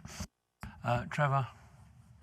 Thank you, Chair. And quickly, I do apologise, I will not be able to make that meeting in January. But when it was Swanswell, as a CSP chair, I did get the information because they came.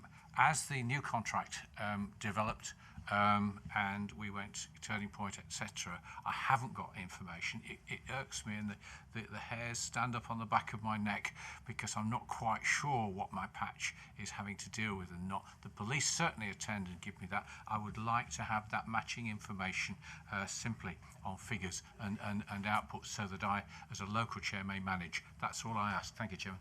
Paul, obviously it's not really the Police Crime Panel's role, this isn't, but could you, as you kindly offered, convene a meeting with CSP chairs and, I forgot the name, Turning Point, obviously if you could sort that out. I mean, okay, people can't make the date you mentioned in January, but there was a will to meet Turning Point. Yeah, very, very keen to do that. Kirk's just reminding me, just to be clear, we aren't the main contractors of Turning Point. Just to be very clear, it's mainly the city and the county who are the main contractors, but we do contribute. Chairman, we might therefore ask for it to come to LSCSB and ask the Police and Crime Commissioner to come along and Swanswell, and that would be very helpful to give a paper. Thank you. Ewan is the Democratic Clerk for the Safe Community Strategy Board, so that will be done too. Yeah, so that's quite handy. Moving on, we had Deborah. You got a question, or that's it? Manjula then. Thank you, Chair. I welcome this report, and I know a lot has been discussed about the drug and substance use. Because this is it's a problem not on the streets. Even very highly renowned organizations, you found victims there.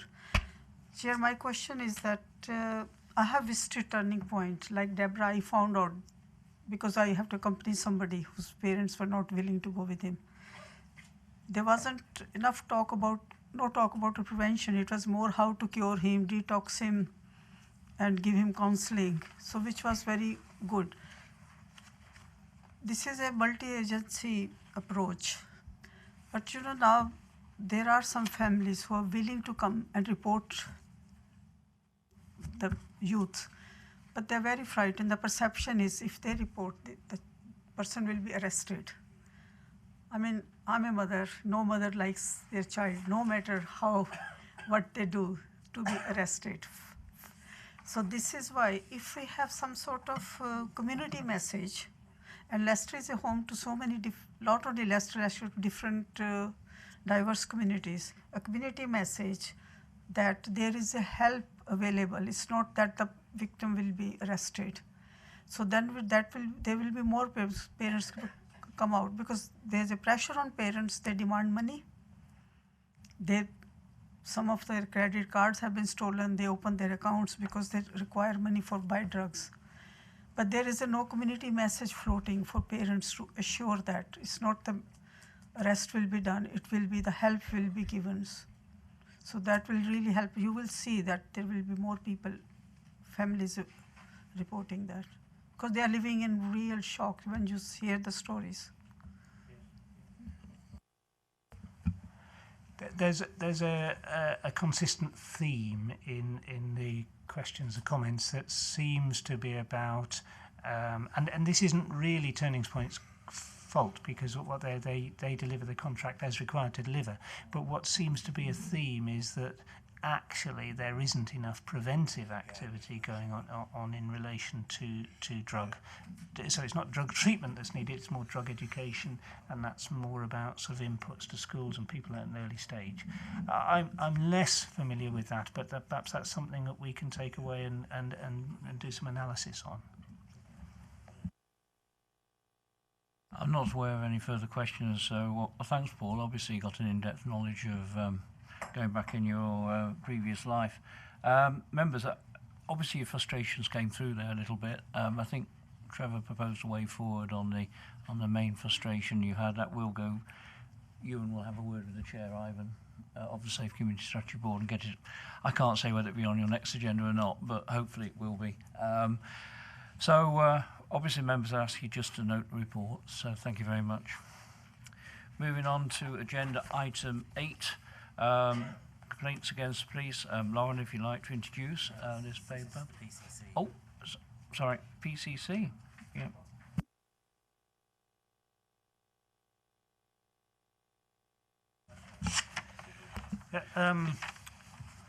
I don't think there's too much to say. I think the report does itself justice, really, if I can say that.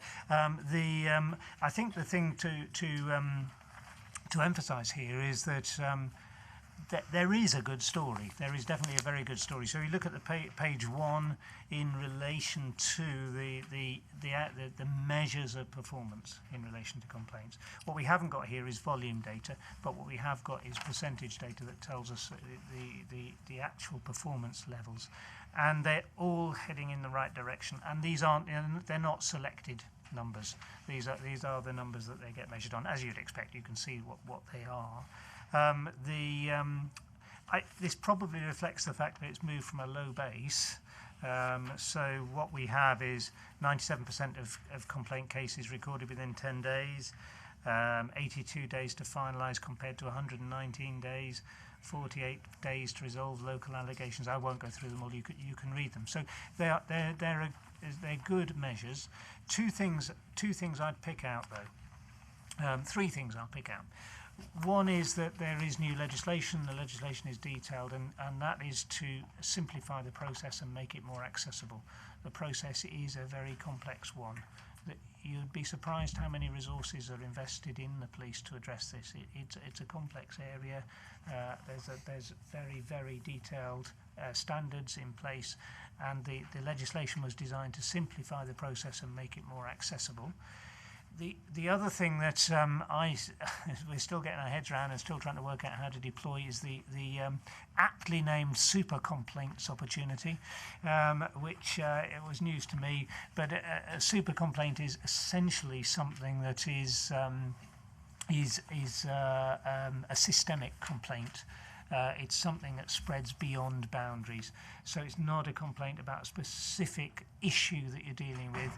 It might be a complaint, I'm making this up, the police don't deal with mental health properly or something like that, that sort of complaint. And it's limited to certain users, so not everyone can make a super complaint. And the third thing I wanted to refer to was that part of the legislation is devolving some of the current powers of the complaints process to ourselves, and we need to make a choice about how we do this.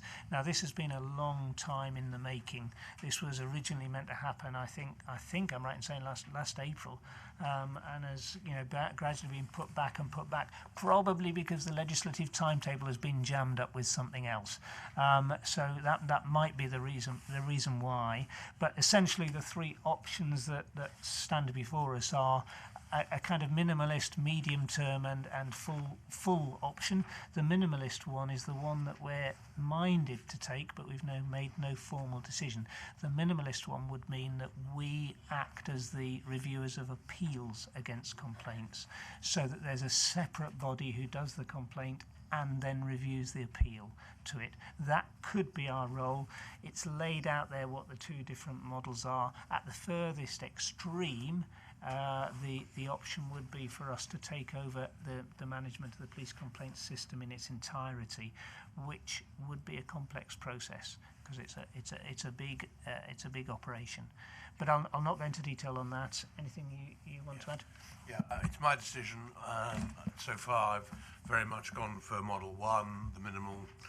It seems to me the common sense one to take. I think most of my colleagues will be taking that. I think there's one I know who was tempted to take Model 2, but that doesn't seem to be a very wise thing to do at the moment. But of course, I don't want to commit myself until I know when this is going to come in. It may well come in after my period of office now. There's talk about 2020 for it coming in. I think everything points to Model 1 on page 4 of the report. Okay, does that finish the presentation? Yep. I only know what I've read here today, but certainly if I was in your position, I'd be going to Model 1 without a shadow of doubt. It does, as you say, seem to be the common sense choice. I see Deborah first. I have no questions myself. Just a very quick question about resources to be able to take that on, really. It's all about resources. It would very much change, I think, this is just in an important way, the structure of the OPCC. If we had to do that, and we've got plenty on our plate at the moment as it is, without taking on the full panoply of complaints. There has been a point that was made by Paul, is that the figures all go in the right direction. They needed to go in the right direction. There was a time, 2 or 3 years ago, when our PSD, police force, was not considered to be the best department of the police force. But it's a compliment to those who've been in charge of it soon. A lot of people know Superintendent Ball, I think, has been an excellent leader of PSD, that we really improved our act, as police have improved their act as far as complaints are concerned. But there was certainly room for improvement. I'm not aware. Oh, Berenice. Just a quick one. I understand the bit around resources, but and I just want a clarification. I know we took item 8 and 9 together. So you're right about the figures, I mean, going to the right direction in terms of the complaints and the investigations, how long it takes. But in terms of those investigations, is there any information as to what are the complaints about? So what are the key headings and what are the outcomes and where's the learning? Is this something that the office is going to be responsible, given that you're looking at the mandatory option of looking at reviews and appeals, but you're going to be reporting against, I mean, what are the key heads around the sort of complaints people are raising and where's the learning going? Yeah, so what you're talking, I think there's two things that aren't here. One is what's the kind of breakdown, what are the key themes within the complaints, and the second is what are the volumes and trends within those volumes. Now, I understand it's been agreed, I've spoken to Angela this morning, she said it's been agreed that we'll bring that in a report as part of the performance report later on, I think, early next year. So that's when we intend to get that. We haven't got that out at the moment, but we do regularly review through the Strategic Assurance Board the complaints that we have, the trends within them. The numbers aren't from memory. I'm doing this from memory a bit, so don't hold me to this. But the numbers aren't going up massively that I recall. The issues are very much sort of personal issues, personal sort of someone was rude to me or didn't deal with my case appropriately, and that sort of tend to be those things, not the high level issues about, the police aren't doing a good job on crime or something. So those were the themes. They're very much personal issues, but I'm doing that from memory a little bit, Marinissa say. But we'll bring a full report on the themes and the volumes next time or whenever it was agreed to bring it. Thank you. Okay. Any other questions on this paper? So if not, we'll ask you to all to note the paper, and then we will move on to, see why I got confused now, complaints against the Police and Crime Commissioner, with Lauren to introduce the paper. Fairly short paper. So are you happy for me to stay here to present it, or would you like me to go over there? I'm happy to stop there, Lauren. Thank you. Yeah. I'm sure everyone else is. Yeah. Thank you. It's a short, it is, as you say, a short paper. There's a statutory complaints procedure relating to complaints against the Commissioner, which this committee delegated to formerly to the County Solicitor, now to my office, to be the first point of contact, really, for complaints. And you'll see at paragraph 2 the way in which those are approached in consultation with the chairman and vice chairman. So the purpose of this report simply is in part retrospective to advise members that over the last 12 months there have been no complaints about the PCC. I have received 3 pieces of correspondence from members of the community, but on examination it's clear that they're not actually complaints about the Commissioner. They're rather more in the nature of the complaints that Mr. Heinsohn was talking about earlier on. Someone's dissatisfied with how something has been dealt with within the police. So I simply acknowledge those and then direct the complainant towards the proper complaint route for that.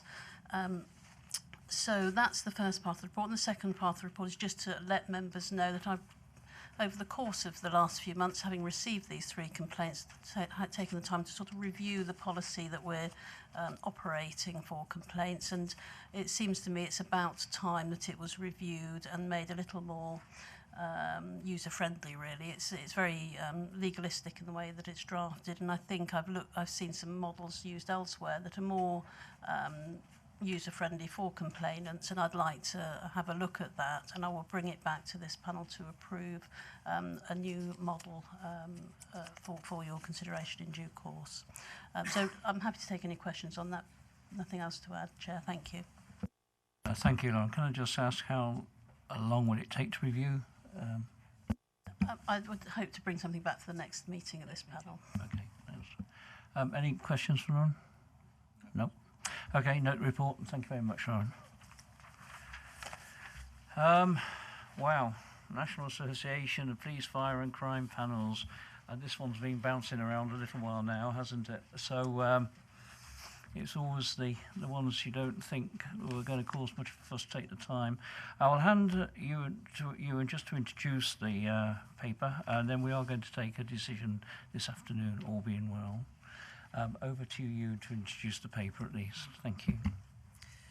Yes, so a National Association of Police, Fire and Crime Panels has been set up, and there are currently 26 police and crime panels or police, fire and crime panels that have joined it.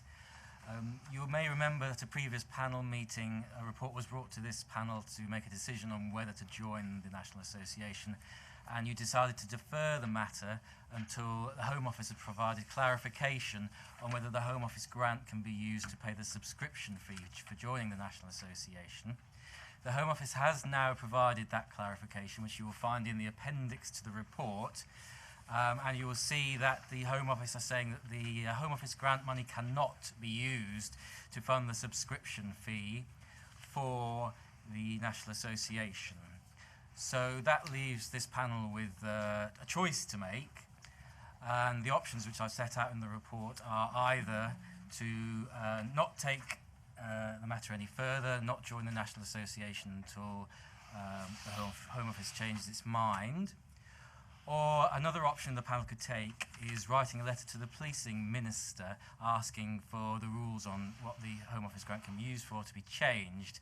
I understand that some of the other police and crime panels have already written to the Policing Minister or are in the process of writing to the Policing Minister, and the chairman, Mr. Orson, was written to by the National Association asking if this panel would join in that along with writing to the Policing Ministers. That's one option the panel does have. The third option, which this panel did discuss at a previous meeting, was finding some other funding source to pay the £500 subscription fee for the National Association. And the only real option would be for each authority that's a member of the panel to contribute a share, which would be £50 each. Though I'm aware that at the previous panel meeting where this was discussed, not every authority was in favour of that option, and I've had some comments from Councillor Lloydell, who represents Oadby and Wigston Borough Council, As he was unable to attend today, but I asked him to give his views on the matter. So just to give you some guidance on what his views are, he says option B is he would not support. So option B is each authority contributing £50. His preferred option would be to leave the matter altogether. So that would be option C.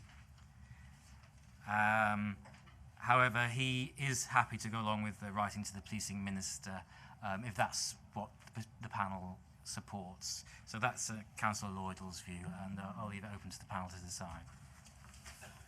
Thank you very much. I don't know how long this has been bouncing around now, but it's all the simple things, isn't it, that take the time up. I'll give you my preferred option, and then I'll hand over to Abdul and then Deborah. My preferred option is to write a letter to Nick Hurd, isn't it? The policing minister. I would also suggest this is someone else recommended this somewhere, I can't remember who it was, that we do copy the 7 county MPs and 3 city MPs, so the 10 MPs into it. Just thought we got Rutland, of course Alan represents Melton and Rutland. So to copy the 10 MPs into that letter. The National Association, or the SIG group, whatever you like to call it, they have sent out a suggested wording, which I am against totally. So I've asked if the panel did take that line, you and then obviously I can chip in to find our own words to write to the policing minister rather than just copy someone else effectively and then sign it off like that. So that's what I'm proposing effectively, to write to Nick Hurd, copy the 10 MPs into it, but using our own wording. Abdul? No, we're willing to support you on that. And Can you speak up, please, Abdul? Yeah, sorry, we are willing to support you on that, and obviously under the circumstances, budget-minded in the city, we're also willing to contribute to that £50 as well. So, either way. Can I just say there's just one authority is not willing to contribute £50, and that's the issue really. If they had come forward with that money, obviously we'd have gone down that line, but we can't do that. Well, just come back on that, Chair. I think if the consensus around the room is for majority of the authorities to agree, then I think we should impose that on the minority as well.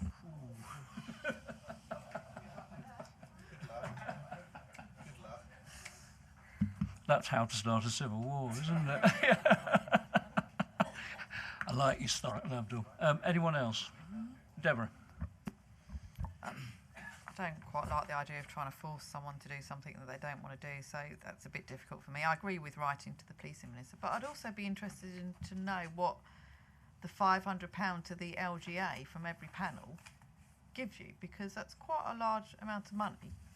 So I'd be interested to know what we get for that money, and whether we can write to them to ask why we need to pay that amount of money to set up an interest group. I understand a large proportion of it is being used to fund the website, or the creation of a website for the National Association. And they're already well underway with making the website. I'm not sure whether it's actually online at the minute, but they have created a website. So a lot of the money has gone towards that. But we don't have a full itemised list of everything that they're using the subscription for. It pretty much put a matter of just having a bit of a guess as to how much the subscription should be. If they're how many police and crime and fire are there in the country? And they're charging them all £500? Every police and crime panel, or police and fire and crime panel that joins the National Association is being charged £500 membership fee. You and I were present at that meeting when it was fixed, and obviously we didn't join, we didn't put our hands up. I understand it's about 26 are in it now, isn't it? It is 26 are in it, so obviously a fair number are still outside of it. When Ewan and Michael went to the national conference in November, it came to a vote, and Leicestershire were excluded purely because we hadn't paid the £500. So there you go. But on the green card. But the actual money itself, it's quite amazing. Someone suggested £500. They just plucked the figure out of the sky, effectively. And then Hertfordshire came in and said, "Oh, I'm willing to pay £1,000." And again, it just plucked. It's just unbelievable that whole day was. So you can see why we were a little bit reluctant to go down that line.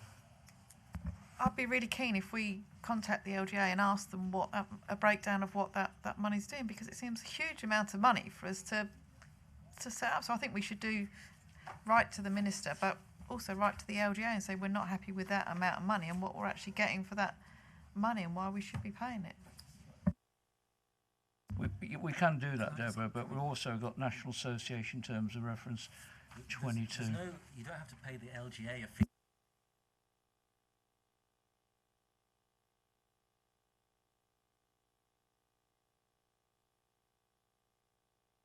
And it was because it wasn't in the LGA, the charge of £500 came about. Whoever we've got to pay the £500 to, can we ask a breakdown of that, what that's going to cover? Yes, we can. Janice. You, Chairman. What concerns me is, well, quite a bit concerns me with it, but what concerns me as well is that, like, if you've got to go off to meetings at various places, then you're going to start accruing expenses. So who's going to pay for them expenses for you to travel and... Thank you. Well, we haven't got there. That hasn't been thought through. But the main officers, once the chairman comes from Essex, I know West Yorkshire chairman's a vice chair. Can't remember quite where the other vice chair comes from, but they're spread around the country, and they're effectively doing everything through the internet at this moment in time. Members, I put forward right into Pleasing Minister, copying 10 MPs. Do I have a seconder? Abdul? Yeah, all in favour? Thank you, members.